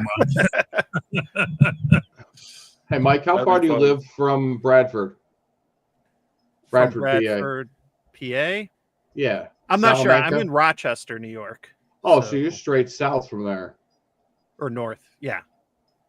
Yeah, well, Bradford's straight south from you. We've got some property on the Allegheny National Forest. Ooh. I don't think I've activated there. So what are you saying, Michael? Are you proposing that you're going to set up a POTA meetup? That might be a possibility. I don't need salt water to get it done. No, yeah, exactly. I don't need a blue pill to get it done, but that's just how it is. I've made work in the woods. Well, So the National Forest is right on our property. It's 2 hours away. Just if you look for Route 6 and 219, okay. It's Route 6 and 219. Our property's like a mile north of there, Old Bradford Road, off of Old Bradford. So yeah, it's nice. It's in the woods. It's quiet, and we have lots of trees to hang antennas in. Nice. Yeah, it always. Chris Bricker says Rochester's only 3 hours. On like Walt's channel, whenever everyone's like, "Oh, you can never get that to work. You're only doing so good with DX because you're on saltwater and this and that." It's like I've used every single one of these antennas on a lake or in the woods, and they work. Like I just like when I get that all the time, and then my standard reply now is, "There's a reason the channel is called Coastal Waves and Wires." You know what I mean? It's like the whole shtick is that I live by the ocean. You know what I mean? And so here we go. Yep. I've been trying to get a hold of the USS Massachusetts people to possibly, because it is a park, to possibly get on the boat so to speak, and throw an end-fed half wave up if we weren't able to use their antenna equipment also. Do they have a radio club? Do you know? I think they do. I think they do, but it's like I might have a way in on that for you. I might be able to talk to you. I'm a member of the USS Wisconsin Radio Club, and I'll talk to our guys because we're kind of networked. The kind of the alpha male of all the boats is USS New Jersey. They kind of like make everything happen for the rest of us. There's got to be a way to get in touch with them. That would be pretty cool, actually. Because I've gone down there and talked to the people out front and like the manager lady that's there, and she's like, she looked at me like deer in headlights, like, what are you talking about? They're clueless. I know, like for us, our ship, the USS Wisconsin's a museum ship in Norfolk, and it's part of what's called Nauticus, the National Maritime Museum. And if you went to anyone in the museum and asked them about the radio club or whatever, they'd look at you with deer in the headlights. They don't understand. We have our own key and pass or whatever, and we have an agreement basically through the Navy and part of the whole contract with the whole thing, and we just walk on and do it. And we have no one present there. You know, you would have to basically go to the director of the museum or whatever, and they would go, oh, yeah, hang on, we got a file for them. Yeah, I can get you in touch with that guy. It's really, they don't know. You know what I mean? That's how it is for us on our ship. That's awesome. Is that museum on Norfolk base? No, it's in downtown Norfolk. If you look at a map of downtown Norfolk, you'll see the city like right on the river, and then the ship is like right there in the downtown area, right in the city. It's really cool. At Christmas, it's amazing. They decorated it. It's just beautiful with lights and everything. It's pretty cool. Nice. Yeah. I mean, I still have military ID, so I can get on base. And last year we swung through Norfolk, and I drove on base right down to the shipyard where all the carriers were in port. And man, that's something cool to like be right up close to them and see just how big they really are. Yeah, that's pretty cool. I've sailed on a few of them, been to sea on them. They're pretty cool. It's amazing when you think about it, but good stuff. What were you Air Force or Army? I'm trying to remember. I'm sorry, Paul. No, it's all right. So I was active duty Marines, and then I went Army National Guard. That's what it was. Marines and then Army. Well, you were basically in the Navy, the Marines. They always say Marines is part of the Department of the Navy, the men's department. Yeah, you know the men's department. Yeah. My dad was in the Navy and used to say the opposite. So he used to call it the women's department. My buddy was in the Marines, and he would get so pissed. I always tell him, I said, dude, you're just a freaking you're just a Navy boy. And he'd be like, no, I'm not. I'm like, well, what does your paycheck say? It doesn't say Department of Marines. It says Department of Navy or whatever. Yeah, that's right. When the crap really hits the fan, who they call the Navy SEALs. That's who they call it. But like, just remember that. He used to always say, he goes, the Navy. He goes, they're just our transportation to the fight. Yeah, they're really, really good bellhops. You know, the Army Rangers, 2nd Battalion. All right. Yeah, 2nd Battalion, all over the Navy SEALs. All right. We don't want to turn this into a Weekend Warriors podcast. Hey, by the way, Paul, what is your favorite crayon? Green. Green? Okay. See, I get dumb faces from everybody else. Paul gets it. Yeah, gray and Marines, baby. Marines are known for eating crayons. Yeah, Marines are crayon eaters. I could say that my brother's a Marine, so can't help it. They taste good. Oh, they're awesome. They're great snacks. I like the blue ones myself. You know, as a joke, a couple years ago at a VFW function, somebody actually gave me a box of edible crayons, and they were like, "Here you go." Oh my God, that'd be awesome. It was cool because they were all different colors, like a box of crayons should be, but they were all white chocolate. And cool. Whatever the wrapper was edible too, and so you could just eat the whole thing. Anyways, So- enough talk about the military.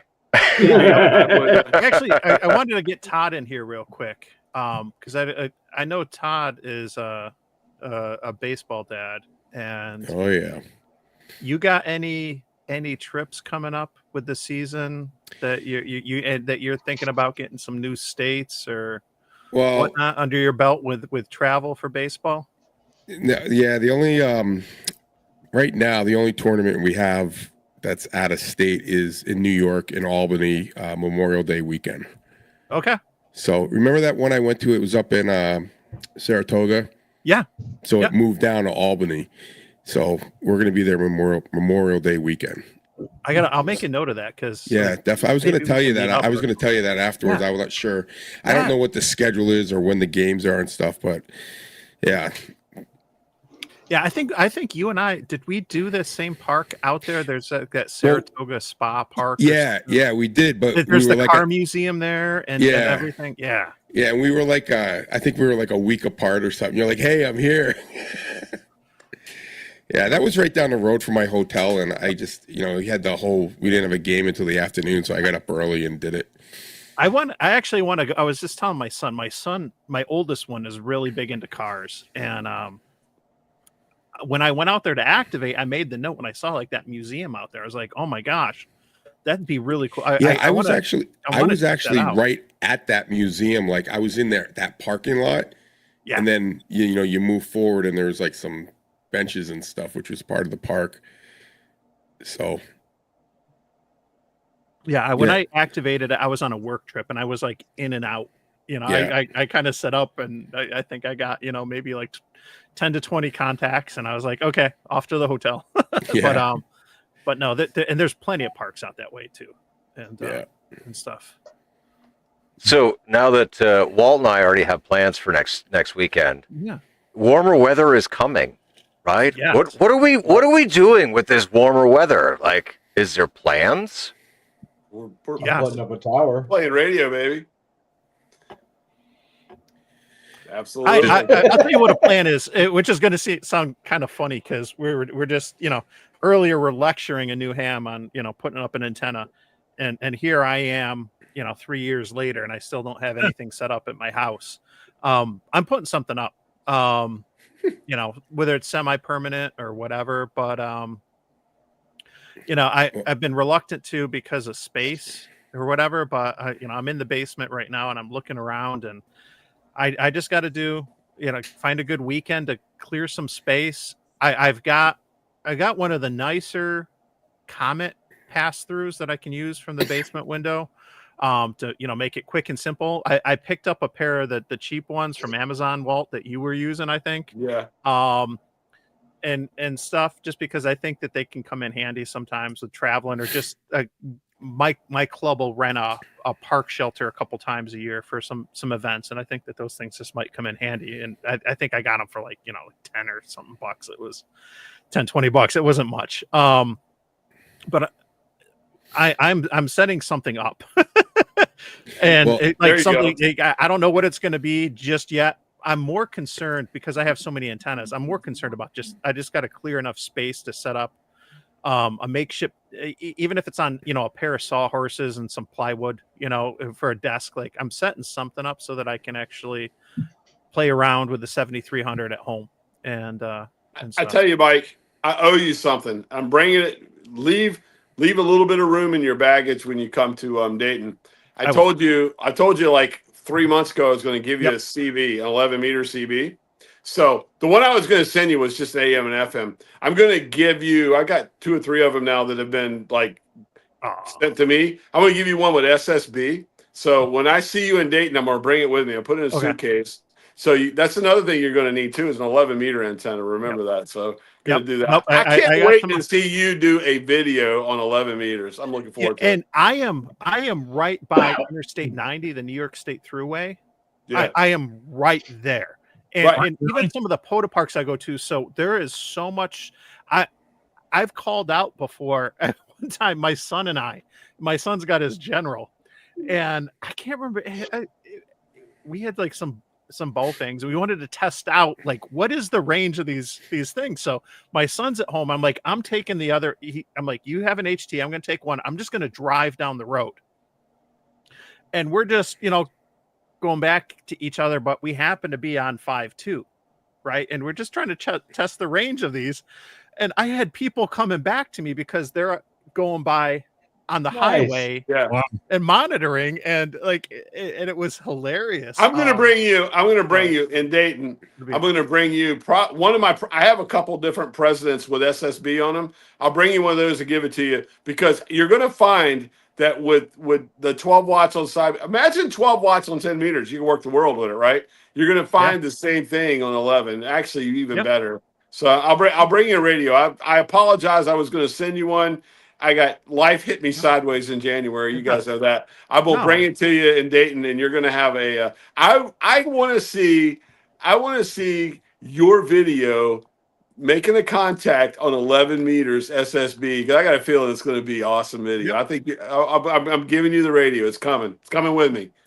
No, I got enough telescoping antennas to do a quick, quarter wave, but I'd probably do what is a 5/8 wave that's really good. 5/8 wave, 5/8 wave on 11 is a great antenna. You can do that with a 4-to-1, actually, a 4-to-1. Yeah, I was gonna say just a 4-to-1 and a 5/8. And a little bit. Really well. You might need a tuner. I mean, I think everybody's got. I don't have mine here. The little AT 100 tuner or something will work. But it'll be fun. So you got to pick up the lingo, though. You got to learn how to say, hey, this is you got to make up a number. What's your number going to be? You got to make up a number. Like I'm 040. You got to make up that's what I've been thinking. Like what would the like 571 or earlier. You got to make up the number. Give you that 0420. Yeah. All right, I see John already put 69 in the chat, but if you got some ideas for numbers, we got to get you a good number. Yeah, get the number. You got to have a little bit of like I'm salty Walt. You got to have I'm microphone Mike or something like that. You got to have super Mike or whatever. Mike, and then you got to learn the lingo. So you got to go, hey, and you hear somebody, and somebody will go, yeah, this is 8:53 in Minneapolis. There, we're standing by listening. You're going to have to go 8:73 Minneapolis. This is Super Mike 573 New York. Waving a hand. I can't wait for this. This is going to be awesome. Yeah, Mike, you've been on the ham radio news line every day for the last couple weeks. Yeah, and I've had nothing to do. It's amazing, the awareness and the publicity Matt's gotten. But I'll mention this because it'll be a really fun thing when we get into the fall. But I live, as I mentioned, right off I-90, Interstate 90, the New York State Thruway, which is right along the New York State or the Erie Canal going through New York State. And the Erie Canalway National Heritage Corridor is a massive park. I mean, this is multiple counties, dozens and dozens of towns and cities. I live within the national park, but my house is within it. So I guess technically I've never done it, but I could probably walk out into the street and start calling CQ POTA. For me, that's not what POTA is about. I go to parks to do that, but I could probably drive along the thruway or something. It's in there and call out CQ POTA if I wanted to. But what's more important is there's a lot of hams across New York State, and we're going to do a really big weekend in the fall. I don't know the date off the top of my head while looking at it, but if you listen to the amateur radio newsline or whatever, you'll hear us, you'll hear a little bit more about it. And we're just trying to get as many hams to get out and activate this park. It's US 6532. It creates lots of 2-furs, 3-furs, 4-furs. I don't know if there's any 5-furs. I wouldn't be surprised, but because it's so big, and we're just, I'll be doing a lot more on my channel to try to promote it when we get closer to that. But you were talking about battleships earlier, and I don't know the names of them off the top of my head, but out in Buffalo at one end of the state, there's one of the battleships out there, and then there's another one in the Hudson out in Albany, the I've other worked end in- of the yep. Canalway, and we've reached out to those clubs and everything to try to organize that. So between the battleships and everything in between, we would just want to get that weekend. We just want to flood that Flood park the with 90s. as many activators getting it on the air. And 200 years is and the engineering achievement that the canal was at the time 200 years ago. I mean, that's massive. That's It huge. is. Yep. To get that done 200 years ago with the technology, that we had there. I got to ask you this question because when I was a kid in Creole Elementary in Moss Point, Mississippi, we used to have music time, and we used to sing this song down there. This would have been like 1969. We used to sing this song called 15 Miles on the Erie Canal. Do you guys sing that in school when y'all were little? Like that sounds familiar. Once you say that, we had like a music I book, remember and that was going one on of the field trips songs. when I was in elementary school to it and stuff. Yeah, I did. I do remember that. Yeah. Yeah. I remember singing that song in elementary school, like on the outskirts of New Orleans as a kid. It's like eating gumbo and singing about the Erie Canal. You know what I mean? That was what we did down there. Mike, I'm going to be coming through your area in about 2 weeks from tonight. In fact, I believe it is.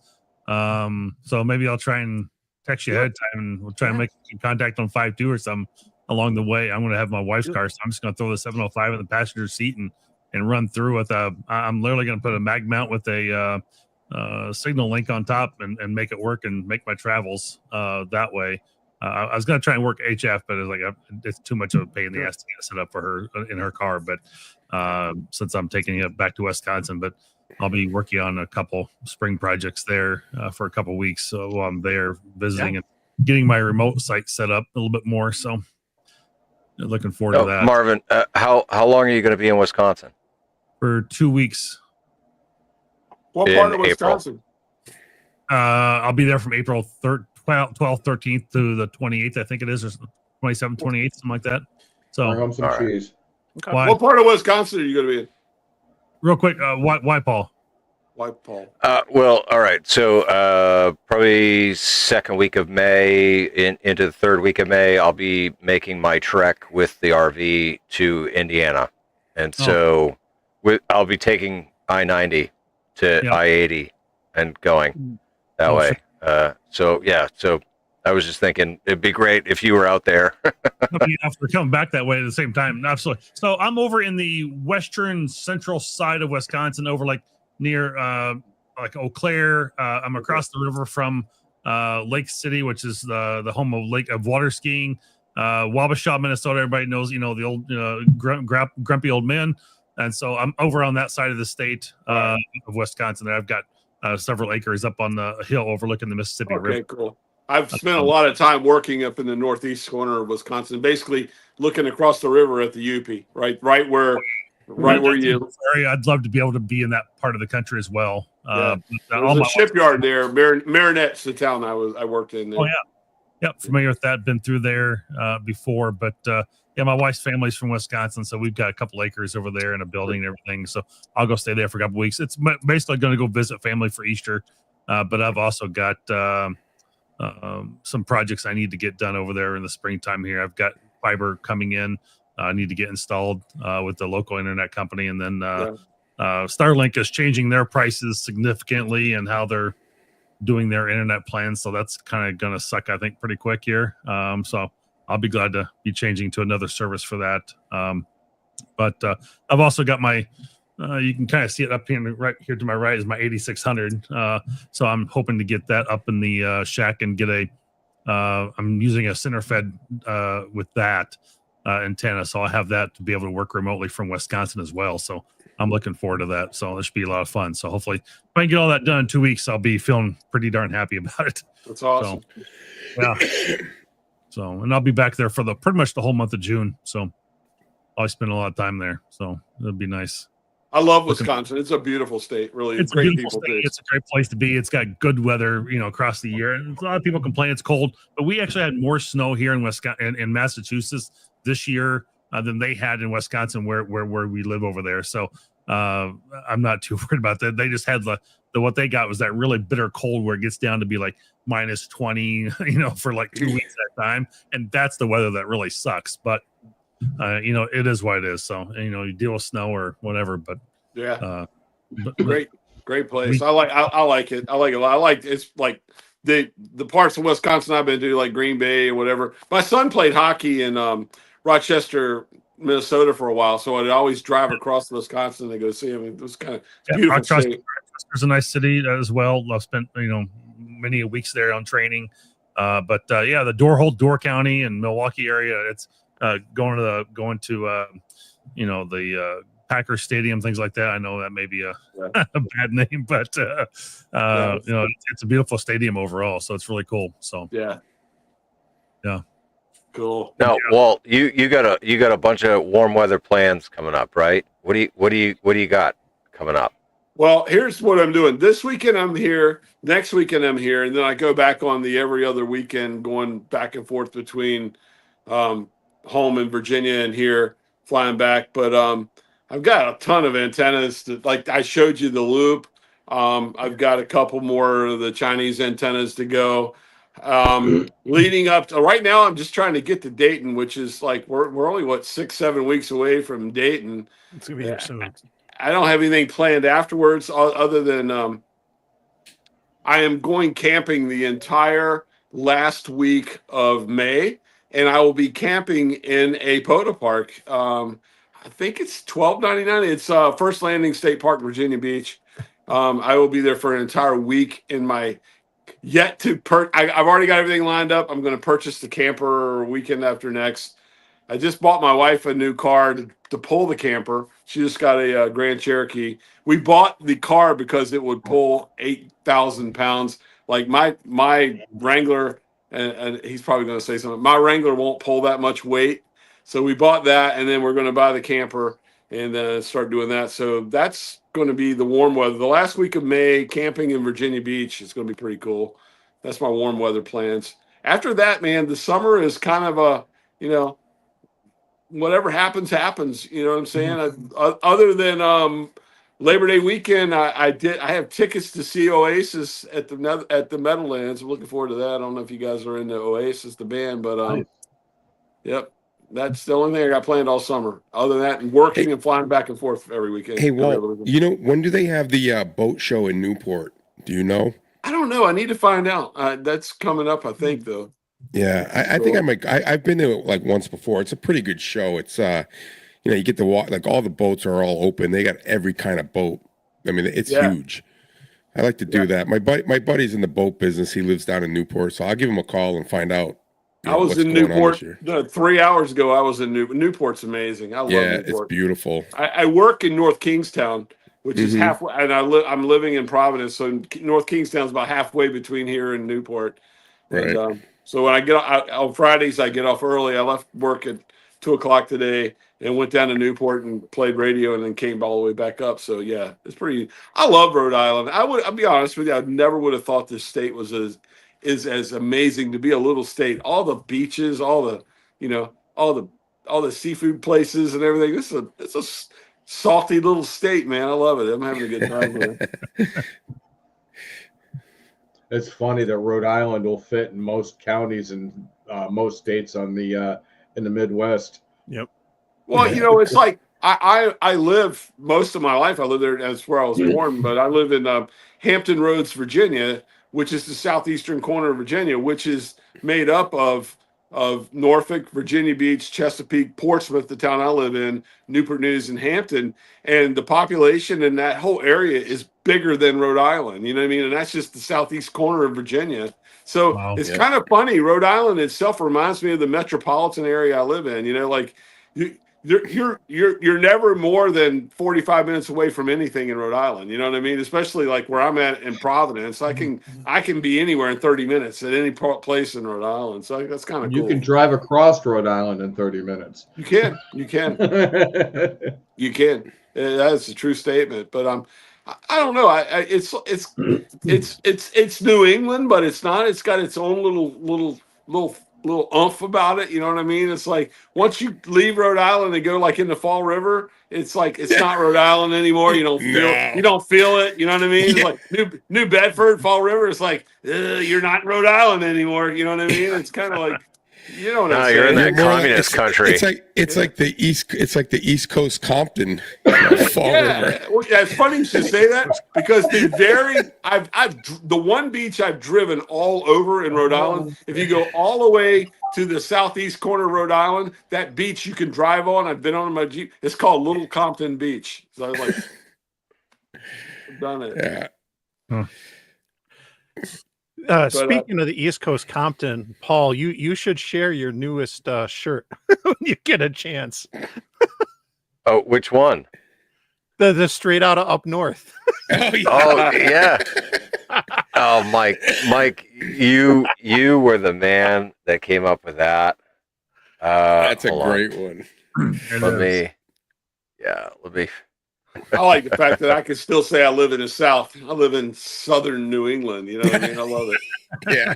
I can say the same thing. Bristol County, I think, was the only county that went red in Massachusetts.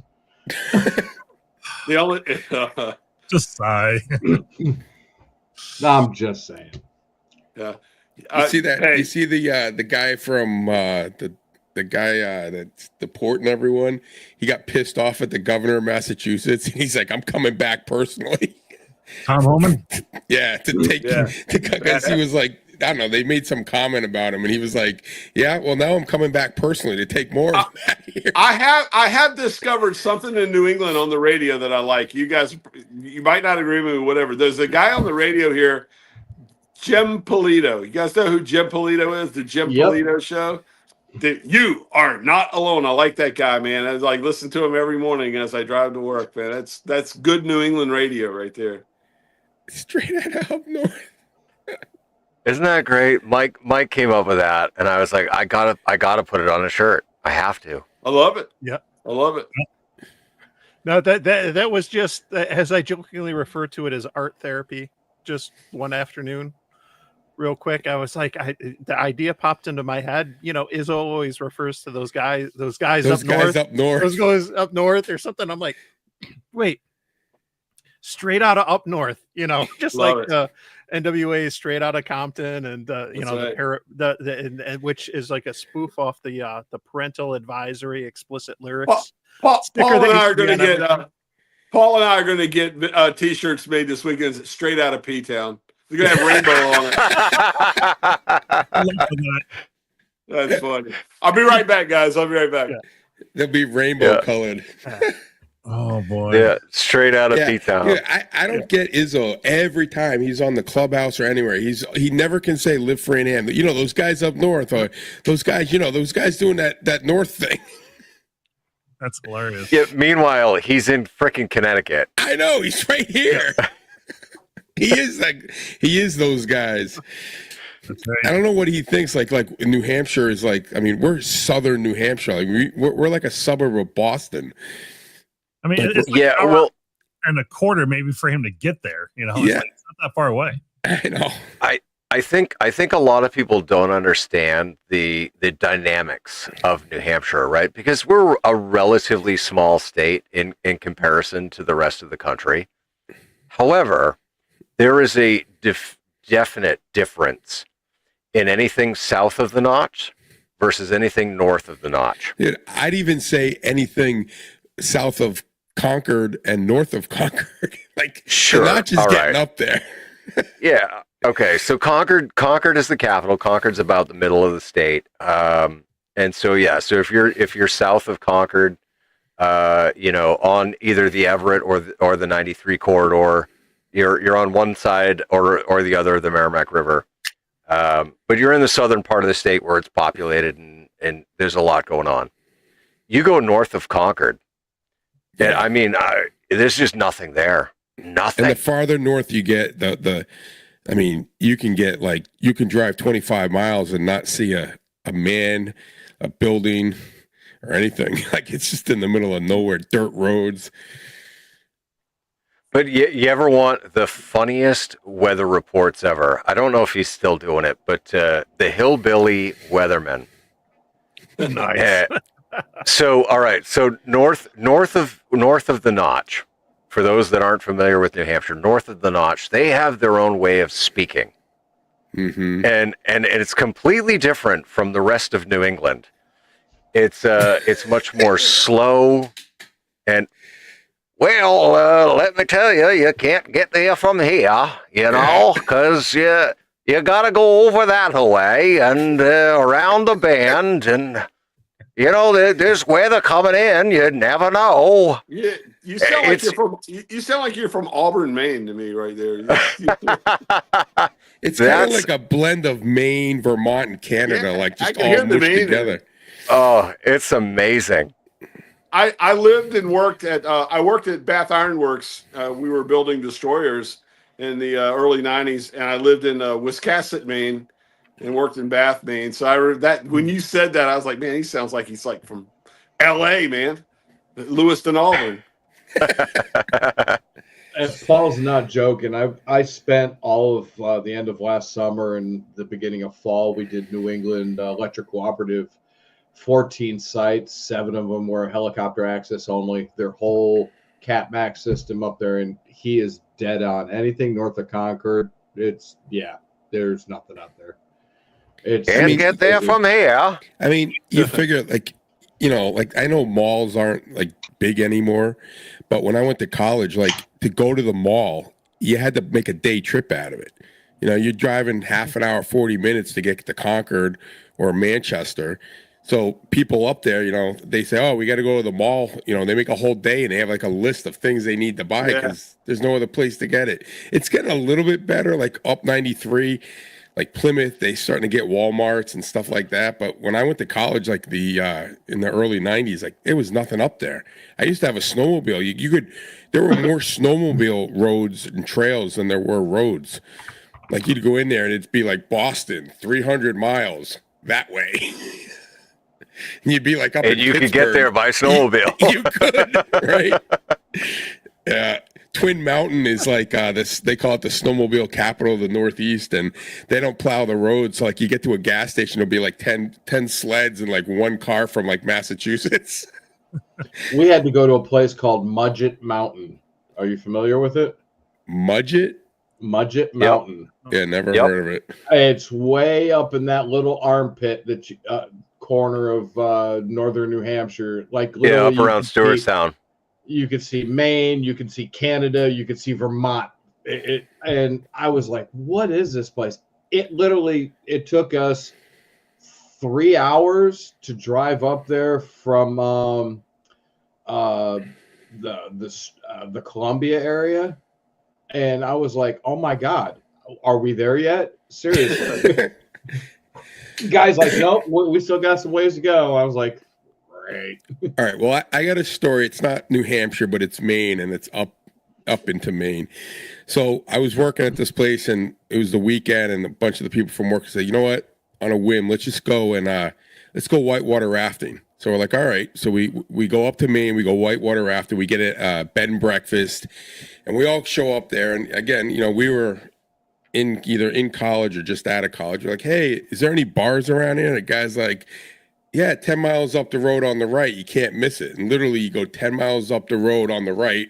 Now, meanwhile, as you're going, like lights would shine up like moose crossing. They'd be like, you drive up, they'd turn on and they'd watch out for moose. It's pitch black, no moon, nothing. All of a sudden we pull up in the middle of the woods is this little house. And we're like, is this it? We walk in and it's the dude's living room. And his wife comes out and gives you Budweiser bottles and cans. And you sat in his living room in his chair. He had the TV on, and that was the bar. And that was the closest thing to this bed and breakfast, which was 10 miles north of where we were, just to go to sit in the guy's living room and have a beer. It was the craziest thing. I'm like, it was like my first real experience of inland Maine. I'm like, man, this place is crazy. I think that's the second story I've heard about that bar. You heard about it? I've heard. I think that's like the second or third story I've heard about that bar. And then, like you go up into like northern, like into Maine, like there's some towns that are they're not even labeled towns. They're like numbers. It's like parcel 312, population 5. like it's crazy. Non-incorporated. There's that big amazing shortwave antenna, the shortwave station up there. Oh, what is it called? You guys know what I'm talking about? It's like the most amazing antenna in the world. There's a shortwave station up there, one of the last private U.S. shortwave stations, and it rotates, and it's just like this array, like a shortwave array. Oh my God! I've been eyeballing it. I'll let me find it. I'll tell you what it is. Well, while That's he's doing amazing. that, Marvin, what do you got for your warm weather plans, bro? Absolutely. Well, since we've kind of off in left Been field. way off topic. That's how it goes. Absolutely. Well, yeah, I've got I'd like to try and get out, hopefully and do some activations. I probably will when I'm in Wisconsin because they are free. I don't have to be paying for those there. So hopefully I'll get out and do one there. Again, I've got the repeater and the antenna to get put up while I'm out there in 2 weeks in Wisconsin side. I've got a convention I'll be at, so I'll be there with my company. So I'll probably be pretty busy with that overall. I'm trying to get some more videos and stuff done just for my channel overall, but it's been hopefully warmer weather coming around to be able to do some of those. But yeah, other than that, I don't really have anything major. All my projects are mostly have been completed, or I've got a couple. I'm trying to build. I need somebody with a 3D printer. That's what I'm looking for. I'm trying to build a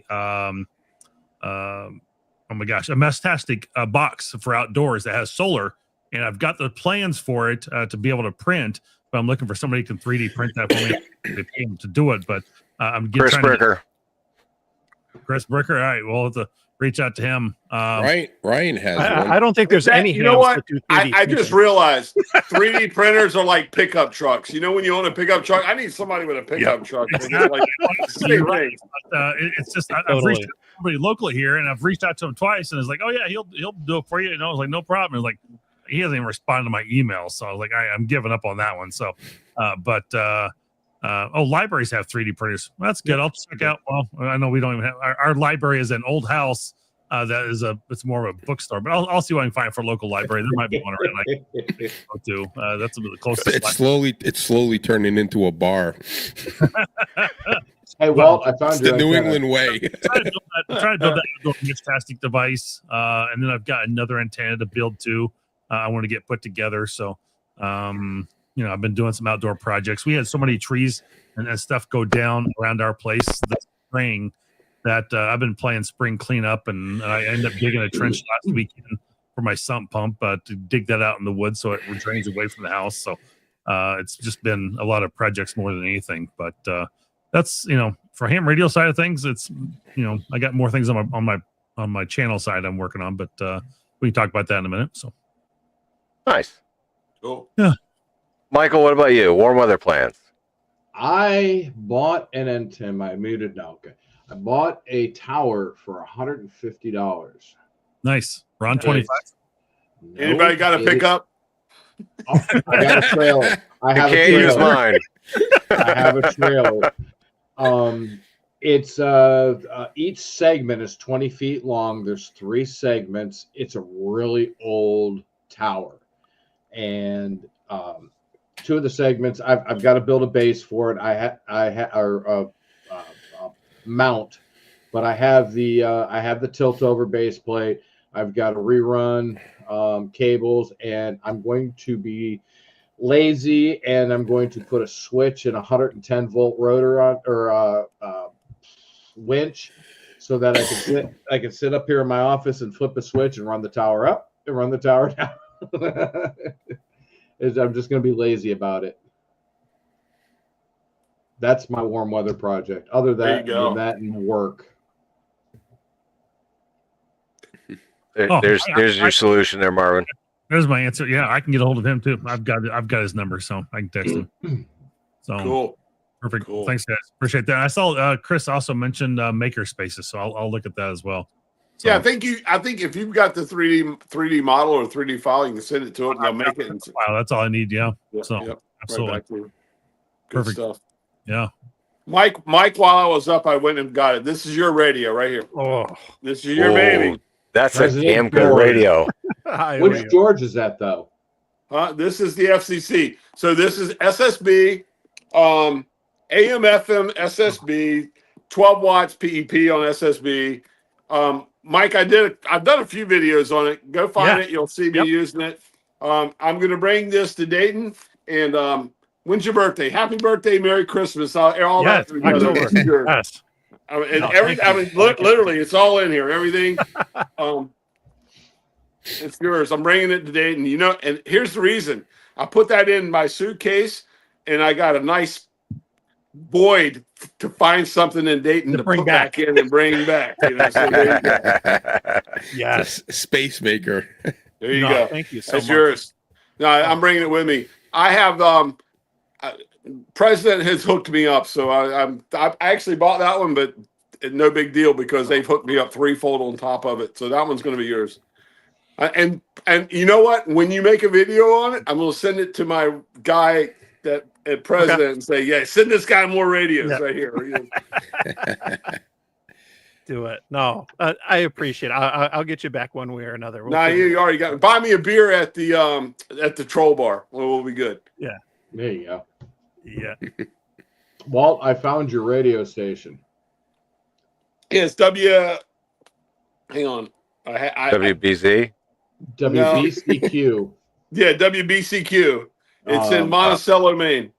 Yep. Man, that antenna is beautiful. Look at that antenna. Holy that cow. Can you antenna's gorgeous. I can share that if you want. share that? Share that. That would be so. You got to see this antenna, guys. This thing is amazing. Let me see if I can get the picture up here. There we go. And then do this and do this. Share screen. What? Entire screen. There we go. Yeah, I know. Hold on. Look at that antenna. That thing's Can amazing. you guys see it? Holy Oh wow. damn. That thing rotates, guys. Wow. That thing rotates. He And, runs multiple different frequencies depending on what time of day it is. That is intense. Isn't it, though? That thing is like Damn. that thing. There you go. I want to go look. I want to while I'm in New England. I want to go see that bad boy. Oh, they've got pictures of the amplifiers, too. Let me see. There's Yeah, There's that's the the guy that amplifier. owns the channel. Him and his wife. They own it. They've owned it for almost 30 years now. Yeah. Wow. Look at that amp. Holy crap. Yeah, that's it takes a run. 500,000 watts. Jesus. That'll carry. Yeah. 500,000. What's their electric bill per month? They're going to need some major solar panels, right? 5,000 watts shortwave. I had 7.49, 9.33, 5130. He's actually got a really good business model. He just sells hours and blocks, you know, and everything from religious programming to conspiracy theory programming. I think InfoWars is on there. He's got everything on that channel, and they just beam it around the world. It's kind of cool. Wow. It's awesome. You think he'll let us do POTA on it? All right. Well, as we wrap it up, because we're coming up on the 2-hour mark, we're going to go from one extreme to the other. We're going to go from like the antenna of all antennas to this little one, and I'm going to just plug this real quick. Aw. So that's the 2-meter Faraday, and I just want to heads up this coming week is going to be Autism Awareness or Autism Acceptance Week and month, and I have had the privilege last year to operate with the Whiskey 2 Alpha call sign, and I'm going to be doing that again next week. I think it starts like around April 2nd or so. I got a bunch of schedules to juggle though, because my wife's birthday is April 3rd. And then I got one kid in soccer and another kid in tennis. So I got to juggle like all three things. But last year I did a live 2-meter POTA with the Whiskey 2 Alpha call sign for Autism Awareness Week, and I'm going to be doing something similar in the next week. So just keep an eye on the channel. But I'm not the only one using Whiskey 2 Alpha. There's going to be a lot of other people, so you're going to see it on the POTA spotting page. And you might see it with suffixes appended just because of the way POTA works. If I'm on as Whiskey 2 Alpha and say Walt was as well, when people go to respot us, it's not gonna look at us as two different people unless you put stroke something. So you might see Whiskey 2 Alpha stroke, MAK or whatever. But at the end of the day, there's going to be a lot of people out there just to try to raise awareness for a good cause and everything. And I'm looking forward to it, and it's fun. I know a lot of people, the minute you talk about saying, hey, I'm going to do a 2 meter FM POTA, they're like, what?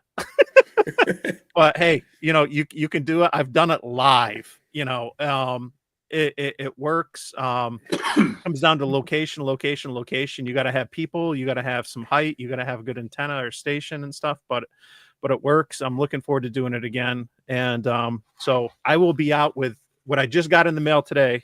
I got the 2 and the 6 meter Farajays. So I'm looking forward to playing with these things. Now, Mike, bonus points though, right? If while you're at the soccer game, you antenna the soccer goal, or you go to the volleyball game and you run a wire across the top of the net, right? And you just like, yeah, this is my NVIS, and you're just sitting there on the sidelines. Now you're giving me ideas, because I've got a bunch of copper tape, but I whether copper tape or the Faraday tape, and I could probably like sneak out to the fields the day before, and if I did the measurements right, I could make what is it, an end-fed half square. Just run the feed line from the back of the goal. I like it. Yes, do it. Yeah, I like that. That would be awesome. Now I got to actually, after this, look up what the dimensions are of soccer goals and see. All right. Well, hey, listen, everyone, thank you for sticking with us for 2 hours or 2 minutes, however long it's been.